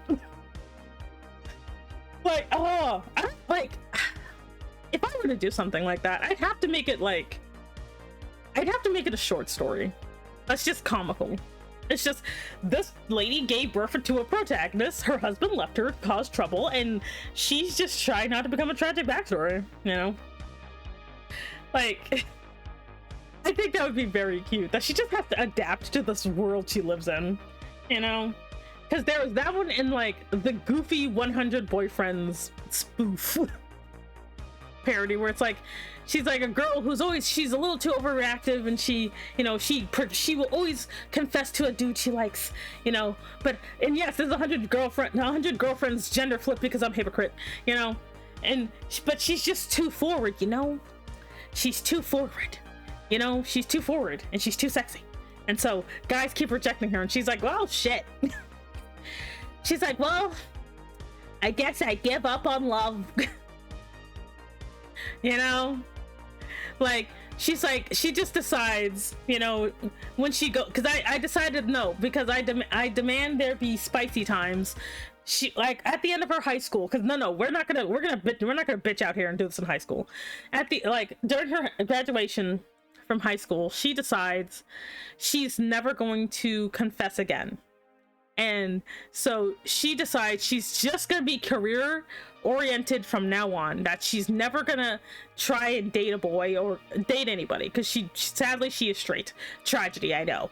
So she will never date another, she will never try to date a boy because men just don't love her, you know. And then behind the scenes, because I think this is funnier, I think it's funnier this way, like behind the scenes in heaven, they're doing the paperwork and they're being like, what's this? It's like, oh yeah, this chick here, I kind of forgot about her, so she slipped through the cracks. And he's like, what do you mean? So, oh man, oh wow, she missed a lot of, there's a lot of red threads here, you know? And like, so what, in my opinion, would be really, really funny is she has confessed to over 100 guys in her life, you know? So they decide, well, how do we fix this? How do we fix the fact that, like, you know, like, that she basically missed out she's like, and all these guys have a red string, what do we do? He's like, why don't we just put a request for all the guys at once? He's like, I don't think that's a good idea. He's like, no, look, this way, you know, she obviously liked all these guys at one point, so all she has to do is just pick one. So we'll just put them back into the system, and we'll just, you know, make it so that they actually like her now. And I'm like, okay, sure. So imagine this poor girl in fucking college, and every guy she has ever confessed to, over 100 dudes, decide they like her now. And her just being like, nah, fam. So, like, I think that would be a really funny twist, that these are guys that she has actually liked, but now they're allowed to like her back. They don't even know why they didn't like her, you know? Maybe there was a conspiracy or something, I don't know. But like, I think it would be funny if now all these guys are trying to find her and are in love with her, and she doesn't believe them because they rejected her already. So it's kind of like, it would probably be more like the 100 guys that rejected me, like, love me now? Question mark? I think that would be funny, because it's not just God decides you deserve love. It's more like you were forgotten in the system and they just basically patched you back in. I think that would be funny. No, I'm not gonna write that because that sounds like a pain. It's like over there with the mom thing, you know? It's like the mom thing. So you can't help now imagining the son beating them up, going, I don't need it. Like, I don't need another dad. Oh no. Oh god. Like, oh yeah, like his mom got divorced, his mom divorced his troublesome dad, and now guys are like, I mean, obviously this lady's in need of assistance. And the son being like, what? No, you don't deserve my mom. So while his mom is trying not to die and to protect her son has developed his protective skills, protecting his mom. And it's very funny because I could just imagine, like, you know, at the end of the series when he's finally graduating high school, his mom looks proud, you know, his mom looks proud in the I don't know where parents stand during like Japanese like graduation, you know, when they're, and she's just like, you know, they're under the sakura trees or whatever, you know, and she's like, despite everything, I'm proud of you, you know, you've become a man. And he's like, yeah. He's like, it's all thanks to you, Mom. You know, and they're like, no, and they hug and all that. And then her stupid dead-ass husband just dries up being like, I've been expecting you, son. And like, the kid just drop kicks him. He's like, get the fuck out of my life, you asshole. Bobby defends his mom from the horde of lover boys. Oh, God. I'll say there. Hey, look, it's you. Hello. Welcome in. My name is Semi Enigma. I'm an Elder Dragon Mom Boss. Thank you for joining me today. But, I don't know. I think those would be really cute stories. Just like, you know, these sound like already like they can, like, I would love that. Like, you know, oh my God, even like just like technically, my glorious chat, this stuff could, these two stories could exist in the city that my lore takes place in, because it's an urban fantasy kind of city, you know. So this stuff could happen there. I could make this possible, but it would be so much work. But I kind of want to do it though. I think I'm gonna get up off the floor. Or should I just stay on the floor? Because I spent the entire stream down here. I spent the entire stream on the floor. Like, I'm just sitting here. Just sitting here on the floor. But no, like, I like the 100 boyfriends one just because I like the already chemistry of the girl liking these guys, and now they kind of have to prove why they like her because they rejected them already, even though they didn't know why.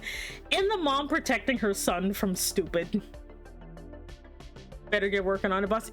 Fine, I'll get up. Buff cowboy. Demon, what? Oh, welcome in. My name is Semi Enigma. I'm an Elder Dragon Mom Boss. Thank you so much for joining the organization. You can pick up your badge at the front desk. Okay, let me get up off the floor. Okay, I'm off the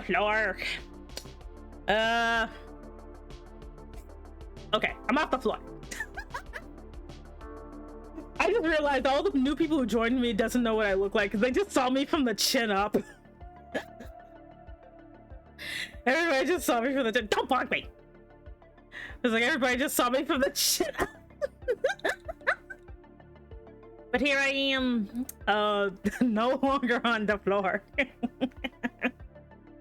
Oh man, I was not paying attention. But anyway, back on the floor. Fine. I'm back on the floor. Okay.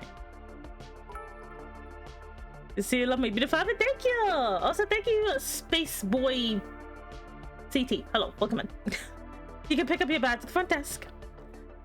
We can't let the hype mug. You know what? Screw you. Screw you. I'm standing up again. Screw you, you little mini wench. Oh shit. Wait. I'm gonna go back to here. Screw you. Yeah. I'm off the floor. Take that. Yeah. That's it. I'm moving to the stage right now. It's a day to not pay attention, just relax and vibe. Yeah. Oh, there's so many things I want to do. Like, like being short. Yeah, I'm okay. I'm tired of feeling. I'm tired of pretending to be short. Back to 8'6". So I mean, what is some of your favorite retro gaming arcade games? Tetris and Pac-Man. That's it. Cause I never played anything else. And they don't make me motion sick. Yeah. But like, my lore stuff is important. He's like average among us. Like, But like, I don't know, I like slice of life stories like this. They're just kind of silly. But comics take so long to do, though. Like, if I were to do like if I were to do the one with the mom, for example, I'd be tempted to make it 18 chapters, one chapter for every year that the boy's alive, you know, or that the boy's growing up, because he's not dying at 18, you know. But then, like, and it'd be 18 chapters, but that's a lot. But that's not as chapters, like, because each page, like maybe if I made like, but I don't know. Jeez. Do you remember the classic arcade shooting game called House of the Living Dead? No. Mainly because I didn't really go to arcades that much. What is your question about the lore? What is your question about the lore? Don't move. But like, I gotta get back into comics, because like I'm starting to run down a little bit, like, just the light novel is I'm on the first draft of that, and what I plan to do is, after I finish my first draft, leave it for like a month. Excuse me, goodness. And then go name of town, New Brightston. The name of the town that I live in is New Brightston. I have NPCs, or everyone's favorite is Daniel. He's beautiful. I don't think I have a picture of Daniel right now. Daniel, do I have a picture of you? Where are you? I don't think I do. Daniel, are you in here?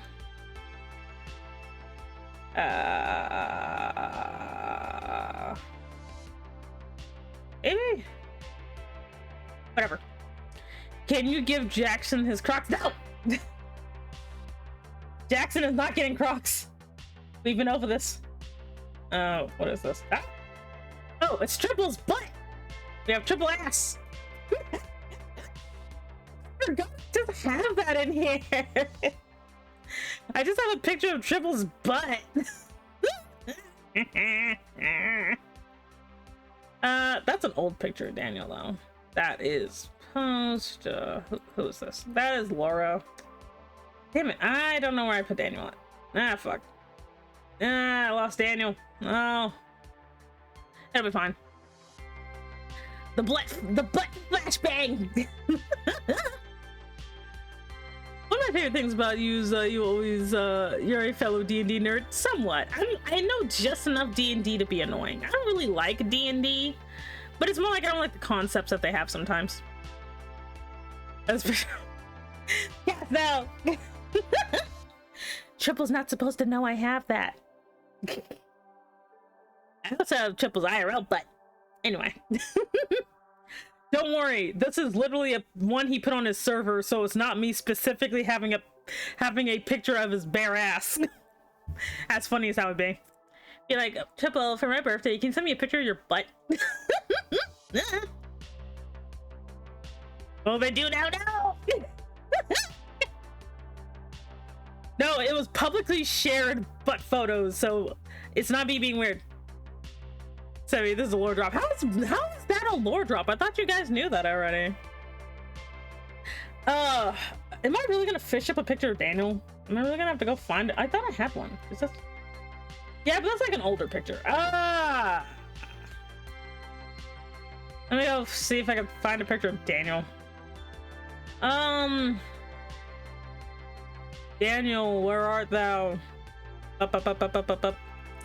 Do I have well, I do have him in the devil outfit, but no, we gotta be normal about this. Him looking hilariously snatched. I do have that picture of him in cosplay. Yeah, the picture of him in cosplay.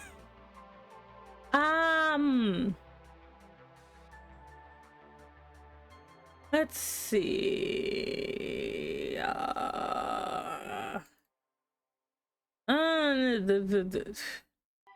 Well, okay, he doesn't have his glasses on, but this is Daniel. Just this pink void. This pink void is Daniel. Here he is. Look at my boy. Look at him. Look at him. There you go. That's it. This is why Kippy said that Daniel's gay. Look at that shit. He's too fabulous for his own good. Let's take the care combo. I stretch. I don't know what I'm doing. And I recorder. Do I have a command for the comic? I should. Wait, let me look. Comic. Okay, if you want to read more about me and Daniel, I guess, then that is the comic. I have a comic. It is a one-shot. But you can get it. You can watch. You can read it all right there. It's not webtoon. It's just my regular website. Everybody's like, no, it's just your. I'm not saving anything, Nightbot. Damn it. Anyway, but yeah, that is Daniel. He is there. He exists. There. He is very. Daniel is very normal. Yes. Apparently I do love twinks. I like twinks, himbos, and hilariously serious guys that want nothing to do with me. Oh, I have so many restraining orders. Like they'd stop me. Ah, damn it! I actually might work on my. I might actually go back to working on my comic soon. I'm supposed to be doing. I'm doing a 5-chapter short shot. What do you call that? Like, what do you call it if it's more than a one-shot, but it's not like an ongoing series? Whatever. I can somewhat cosplay as Daniel Longhair. Oh. Ellie read the comic and she loved it. Yay! My favorite thing is whenever, like, Daniel makes any type of facial expression, him and Jackson, I'm like, I know Ray feels like a bit of an afterthought. It's because he's just such a subtle guy, you know? A 2-shot, that means it's a 5-shot. I'm gonna be doing a 5-shot, you guys. A glorious, glorious 5-shot. Oh my god, am I gonna sneeze? Oh my god, am I gonna sneeze? Am I gonna sneeze? No. Yes. No. Yes? No. Okay. A mini story, a mini campaign. Okay. Because like there was some world building that I kind of didn't get to in this one shot, and I want to show it. And I also want to like push myself a little bit. So I think I am going to be going back to the comic soon. I'm still working. I think I'm going to just alternate between the light novel, which is of my isekai light novel. I'm going to alternate between my isekai light novel and my comic. Like, I've decided I'm just going to alternate between the two because they both are projects I want to see if I can get done this year. And men that definitely don't look like they're backstab you or try to... No, definitely. Look, I can't help it if I like guys who might be a little bit too obsessed with me. Like, oh my god. Like, look, yanderes are cute. They're adorable. Especially when they're shorter than me. Like, I'm glad I actually wrote out the outline for my 5-shot. So I don't have to worry too much about that. I just gotta draw out the thumbnails and stuff. Look! Jackson having Crocs is not my fault. It's not my fault. It just kind of happened. Wait, do I have that picture in here? Wait, let me look. It's see if I can find my beautiful man Jackson. Oh, here it is. Look at him. We have a Jackson. We have a glorious Jackson. Who was apparently blonde. I didn't know Jackson was blonde when I started. I thought he had red hair. Yeah, he's in my blog. But anyway, here's a picture of Jackson being he's a quintessential man, kind of boring, you know. And he has Crocs. Look at these things. Look at the stupid little Crocs. They're yellow. Look at his stupid yellow Crocs. He calls them cheddars. Those two little cheddar cheese shoes. I'm not giving them I'm not putting highlights on them. You know, Jackson, you're going to trash where you belong. Sorry, glorious Jackson. I am for heels. I'm sorry, I could. Sorry, I'm sorry. Like, I'm sorry, Miss Jackson. Woo, I am for E. Ray is still my favorite name because I love Ray. Ray is so cute. Ray, like, let me get the picture. Like, they are not these things, by the way, but they are kind of synonymous. Let me get this one picture that's basically them. Let me get the picture of the face. Look at this gay ass shit. Anyway. Okay. I'm just to cover the entire screen like a normal person. Okay, so here be the boys. Daniel is not a devil. Jackson is not an angel, and Ray is not aware of the fuck that is. This is cosplay. This is just cosplay. They are none of these things at all. You know, because he looks from Midsummer. No, he's supposed to be, I don't know, a fairy or something. I forgot what I said he was supposed to be. Then he just got me. But I don't know, I just wanted to put them in cosplay because oh wait, no, I wrong picture. I gotta get the picture that actually inspired that. Let me get that. I know how to resize. I know how to size photos. Shut up.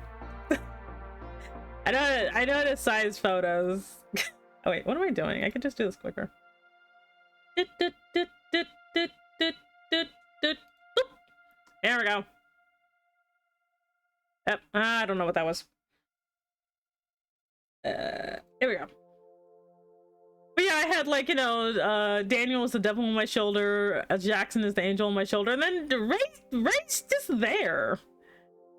Like, Ray's just... He's just there. He's just living life. Being a little guy. Just kind of down there. You know, he's just kind of down there. You know? We're not giving him headlights. Anyway.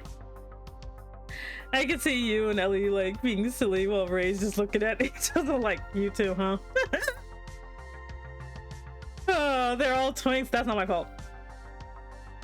Hey, get beautiful mistress. I can't. Yeah, Ray's just vibing. He's just like, I'm just here, yo. He's just there, you know. But, like, I don't know. I do kind of miss them, so I'm probably gonna start working on my comic, like, starting this weekend, probably. Because I'm my goal, like, it's gonna take a while because comics take a while, okay? So my goal is to finish this 5-chapter entry and my light novel by the end of the year, because honestly trying to rush it did not work. So that's gonna be the goal, is to finish these 2 projects this year. That is my goal. Yeah. Because I gotta make some content.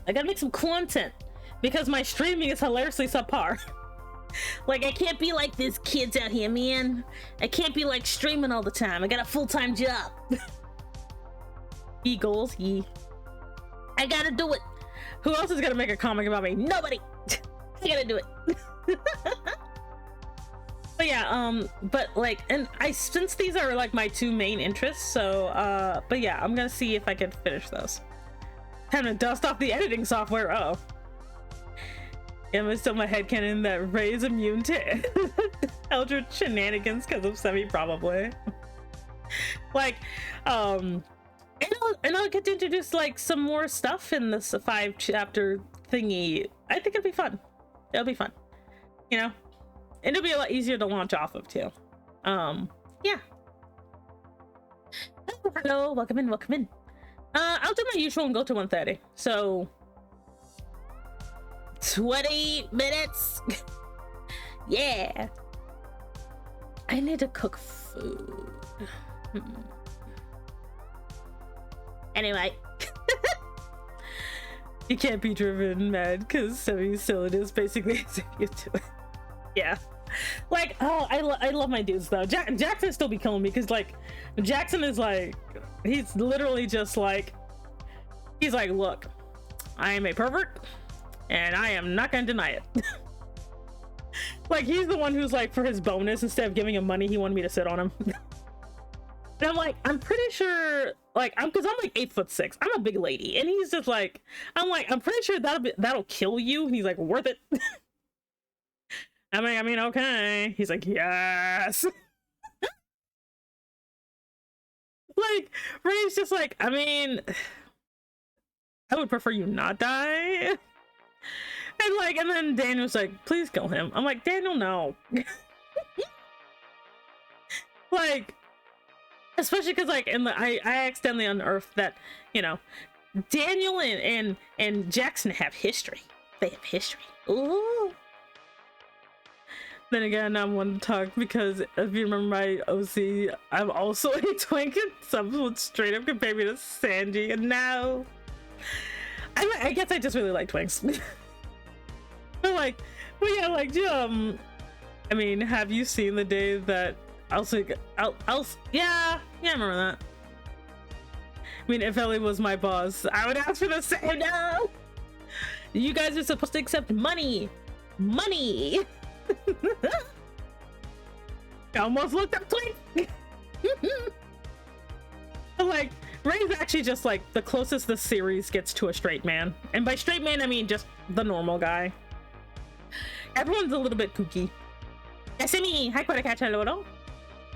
But like, but yeah, Jackson is just like, look, he's like, look, I exclusively love unrealistic women, and now we have a giant big boobed monster lady. I'm gonna take my chances. And like because Jackson is like, if evil, why hide? And then like Ray's like, she just ate a bunch of people. He's like, yeah, but if we play our cards right, my death can be by sitting. He's like, stop. like Ray's just like, he's like, can you like stop being weird for like a minute? This is serious. He's just like, honestly, nah. And then like Daniel's just like, sacrificing people casually to an eldritch god. Like, I love Daniel because Daniel seems like he's like normal, but he's kind of weird. Like, Daniel's just kind of like, well, I did sacrifice basically all of management to an eldritch creature who's very sexy. It's like the hear me out mentality. Like, yeah, Jackson is hear me out, and like the embodiment of hear me out. He's just like, Jackson is just like, yeah, he's just like, do you think she'd like let me hug her?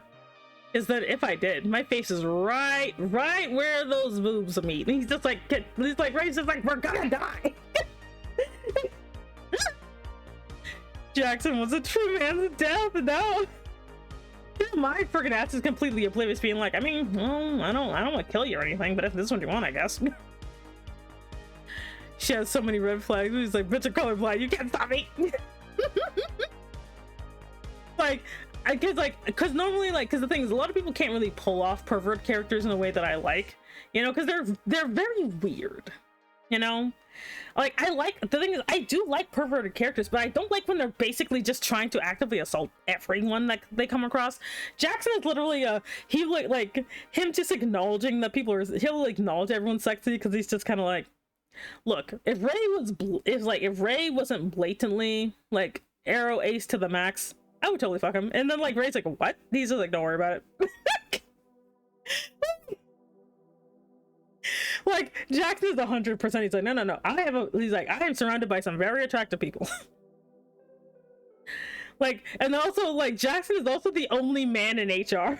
He's surrounded by women, but some of them scare him. He's like, she would body slam me, she would dislocate my jaw by slapping me so hard, she would run me over with a car. Her red flags are big, but her butt is bigger. Red flags are just extra challenges, oh boy. Like, Ray's just like, I don't want to be in any type of relationship. And then like Daniel is Daniel. I don't want to watch Has Been Hotel. It's stupid. It doesn't have, like, wait, damn, what? Actually, what? How'd But like, I can't watch Has Been Hotel. It makes me cringe because it's something that only a 14-year-old would like. Like, because like a lot of the things in that daggone show are stuff that only seems cool if you're like a child. When you're an adult like me, and by adult I mean like in their fucking 40s, it feels really awkward and problematic, and not even in the fun way.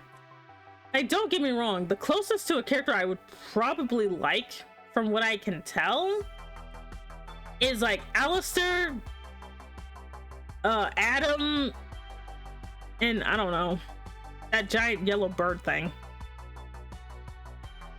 I'm 14 and this is deep. No!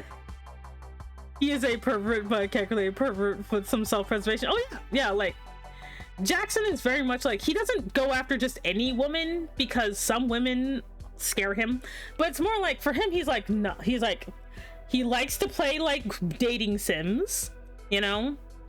He likes a woman that's taller than him and that could probably sit on him and kill him. So you become a Reddit reviewer now. Ellie likes the do to a degree, and I'm not for, and I don't get it for everyone. Yeah, some women that scares me in the same place talking about Jackson. Like, cause Jackson is like, you know, he's a tall guy, you know, he's in that 6-foot range, and he's just kind of like, look, it's like some women kind of get intimidated, you know, or they want me to be like, you know, they're the guy in charge, but. Like, what did like Jackson say this one time? He's like, look, I am like a former yaoi boy. I can't do this. Those are Jackson's words. He's like, look, I am a former yaoi boy. I cannot even. Please give me a giant Dami mommy, please. Just like, Nani? Because I'm like, because like, in my opinion, like, they're pets. Jackson's a pet. He's 110% a pet. Him, like Daniel, and kind of rare pets. You see yourself in Vizzy Pop? Yeah, I do. Like, honestly, I'm not saying what she made is bad, but it's just not my specific kink, so I don't necessarily care to watch it. And that's more what it is. You know? Like, everyone's too twiggy for my experience. It's either top or get tops. Like, Jackson is like he's a switch, but he's very enthusiastically like, he's like, look, I am not gonna fight if you want to make me a bottom. Just don't be disappointing as a top. That's all I'm asking. That is Jackson's mentality, is he has no problem being a bottom, just don't be a disappointing top. You know, that's all he has. Daniel is Daniel. Because remember, Daniel's a Sebastian clone, so that. He's in the trenches of the yaoi boy fan. Like, look, like, Jackson is a former yaoi boy. He can't yaoi no more because he had a tragic loss. You know, he's like, look, yaoi boys don't get to be men. He's like, I had a very awkward and complicated teenage life. It ended badly, and I don't think I can ever yaoi again. Like, too many things to not recommend. Like, that's like basically because like Jackson has a very complicated feeling towards men he's attracted to, because he had like quote unquote one relationship with a guy and it ended so badly he doesn't know how to feel about men in general, other than acknowledging that they are sexy. Because I believe if you have trauma, it should inform your personality. So like Jackson's like, I could date a guy, but I feel weird about it. But I also like tits. Daniel's sexuality is murder. I love that because like Daniel's like, you know, he's polite, you know, he's competent, you know, he does love affection. He's just never gonna ask for it, you know? Like, Daniel's a cat. Like, you know, cats are like, you give me affection when I demand it, but other than that, don't touch me. That is basically Daniel. So I'll be minding my own business on the couch and Daniel will just literally just come over and just flop on my lap or something. He's like, I have come for affection. And I'm like, and I'm thinking, is this a human thing? Do they just do this, or is it just Daniel? Because me and Daniel live together. Like, I don't like Jackson and like Ray, they live together, but like I live with like Daniel, so Daniel, like, you know, will just show up and just flop on me or something. You know, he's just like, and I'm like, I mean, is he going to give you like back rubs or something? Like, I can relate to Daniel. I do that to my sibling. Yeah, you know. Plus, I can carry him. Oh wait, it's with my older hairstyle, but I did have this one picture of me carrying Daniel.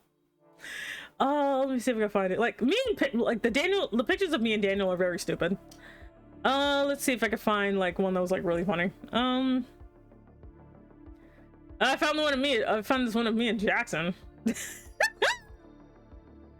Oh my god, I remember this. Oh my god, I remember this. This is so funny. This is so fucking funny. This is really funny. I remember this.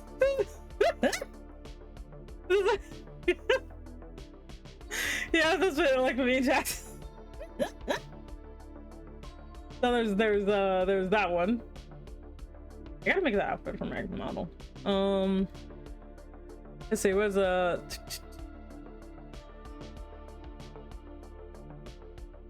There's one time I was carrying Daniel, like this is the way I would normally carry him, obviously.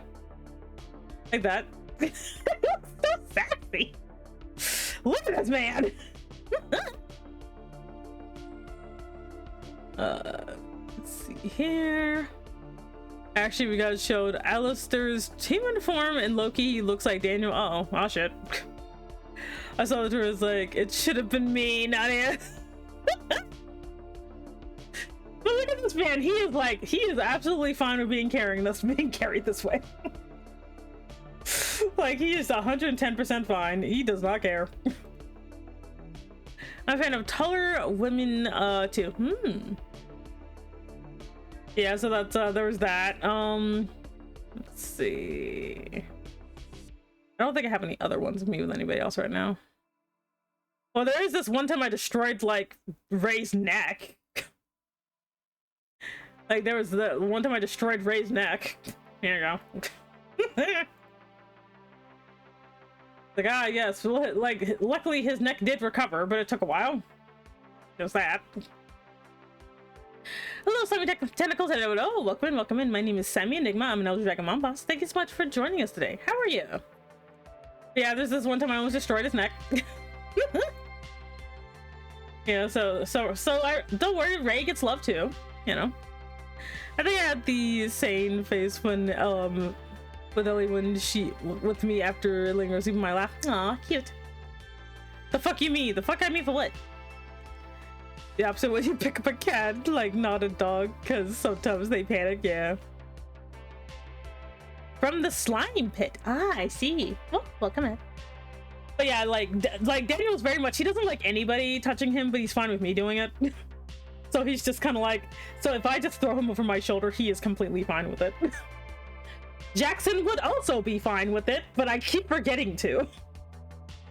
Because Jackson will literally just be like, he's like, man, I don't want to get picked up. Like, oops, ow. I didn't know this, but I didn't know that some tall guys do like to be just treated like this, you know? Because I always thought, you know, if you're tall, you don't want anybody to, you know, carry you or whatever, but apparently some guys do.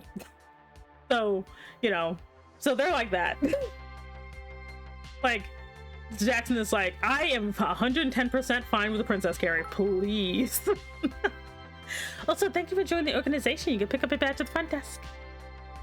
And Post isn't even here yet. Post is actually short. Post is the closest thing we get to a femboy twink in this house. And he's not even here yet. Like, Post isn't even here yet. Like, I know how he gets here, but he's not here yet. Also, I'm gonna have to, like, while working, I'm gonna have to change Laura's design a little bit. But yeah, if you want to check out my comic, there's the link right there. But yeah, and it's on my website, so you don't have to worry about it. Because like, I don't really, I put it on Webtoon, but it was kind of annoying. But yeah, he's a like, Post is beautiful, but he's my resident yandere. Like, I actually got him to be a yandere again. Because he got a little watered down because his dad is creepy. But I re-yandified Post. So Post has been re-yandified.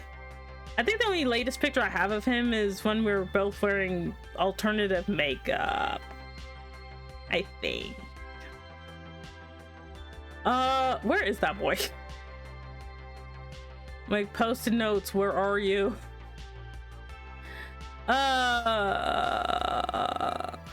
Where is this bitch? Oh, I found this cute of Daniel and Laura that one time. Well, I'm trying to find. This is like as we just go into the random art section. I should have just opened up like the clip studio, but it's too late. It's too late to apologize. We got this one time of like Laura and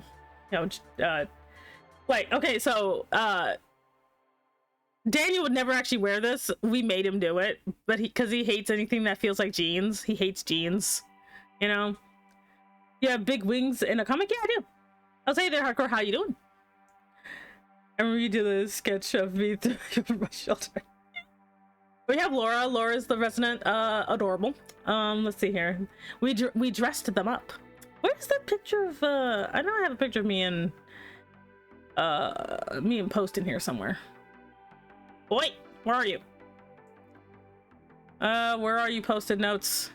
Oh, I found it. Let me get rid of that. We're gonna be ending soon, but I wanted to at least show you some random stuff here. Sure. I guess I have to find a cosplay with long hair. Fun fact: Daniel like actually did have long hair. He cut it pretty recently. Dude has longer eyelashes than the word count of the Bible. I can't.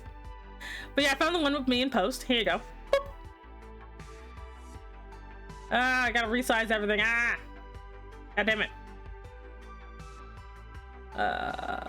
Here we go. Now Post's hair is naturally black, but he likes to make it pink. But there you go. Here is me and Post wearing some alternative clothing that he put me in. So there you go. I mean, probably. I don't know if I'd ever actually wear an outfit like this because it seems dangerous. I'm wearing short shorts. I'm about to explode out of those things. But it was very fun just to kind of wear something like this, though. It was very fun to wear this. It is very silly. Yeah, but Post wanted to be extra that day. He's also the resident half vampire. He's also a vampire. But yeah. Some of them will probably get a little bit of a redo when I put them in the new comic, but other than that, yeah. But I think I'm finally back feeling like I could work on it again. But my goal is to finish it by the end of the year. If I finish it earlier, great. But if not, we'll suffer together. Anyway, but yeah, today was. I know today started off a little bit dark, but I'm glad we got better towards the end. And see, not gonna saw the old ghost twink boy from the blog. Still can't believe my friend showed it. Oh yeah, the monster people. Like, oh, I can get the ghost twink boy. Let me find him. All right, let me see if I can find the ghost twink boy. Where are you? Do. My organization is crap. God, I have some bad organization. Where is it? Oh God, I saw the weird muffin thing again. Remember the weird cupcake muffin thing? The horrifying muffin thing? Where is it? Ugh. Why did I do this in numerical order? Found the cat in the hat. Where is he? Oh my God. Oh, here he is. Last picture of the day.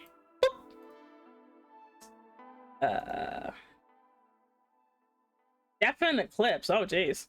That sounds edgy. Here you go. Here's your weird, blockbuster haunting ghost boy. Here he is. Also, hey there, Rappy. Hello. Welcome in. But yeah, I don't know. I think he just died behind the blockbuster. No, the fish does not exist. Anyway. But here he is, haunting a blockbuster. There you go. Our favorite resident ghost boy who's just dead. He's just dead. It's like, oh, what kind of monster is that? He's a ghost. He's dead. He died behind the blockbuster. This is not a real blockbuster. This is a revived blockbuster that was somebody's hobby for their DVD collection. This is a fake blockbuster. And he died behind it. So now he just haunts the store reading all of the DVD, the backings. Yeah, it's like Danny Phantom if he was gay. I don't know. Or fabulous, because I don't know. I'm tired of that stereotype that if you're a good-looking guy, you gotta be gay. No. Sometimes they're pansexual. Because I said so. And remember, as the local tyrant, my word is law. I hate having hiccups. Anyway, it's 1:30. Get out. Okay, no. But thank you. Hiccups, no. Stop it. Stop it. Stop it. Stop it. Okay. Anyway, thank you very much for everybody who stopped by. Sorry it did start off a little dark, but we got better. We have disassociated our way back to reality. That's how that works, you know. But thank you very much everybody for listening to me trauma dump weirdly. I'm sorry about that, but I will never do it again. I will never trauma dump again. But yeah, I actually do really greatly appreciate each and every one of you. Thank you very much for just, you know, being here with me while we were all sitting on the floor like a bunch of weirdos in the break room. But yeah, I hope you have a good day. I'll be back again on Friday, probably working on some actual comic stuff. Don't worry, it's fine. If it helps you heal, lessen the burden, we'll listen to you. Thanks. Like, I actually do greatly appreciate it. Like, I do hate being negative and being sad. So you guys just, I don't know, just being here for me really helped a lot. Like, it really did. So thank you very much. If you're watching the VOD, I hope you enjoyed and it wasn't too bad. If you're watching on YouTube, don't bonk me, you bitch. But if you're watching on YouTube, don't forget to like and subscribe or whatever. Be good, behave, and don't be a menace. I love you very much. I will see you on Friday. Goodbye. Sorry, I can't sit. I have no legs. I fish, remember? That sounds like a you problem.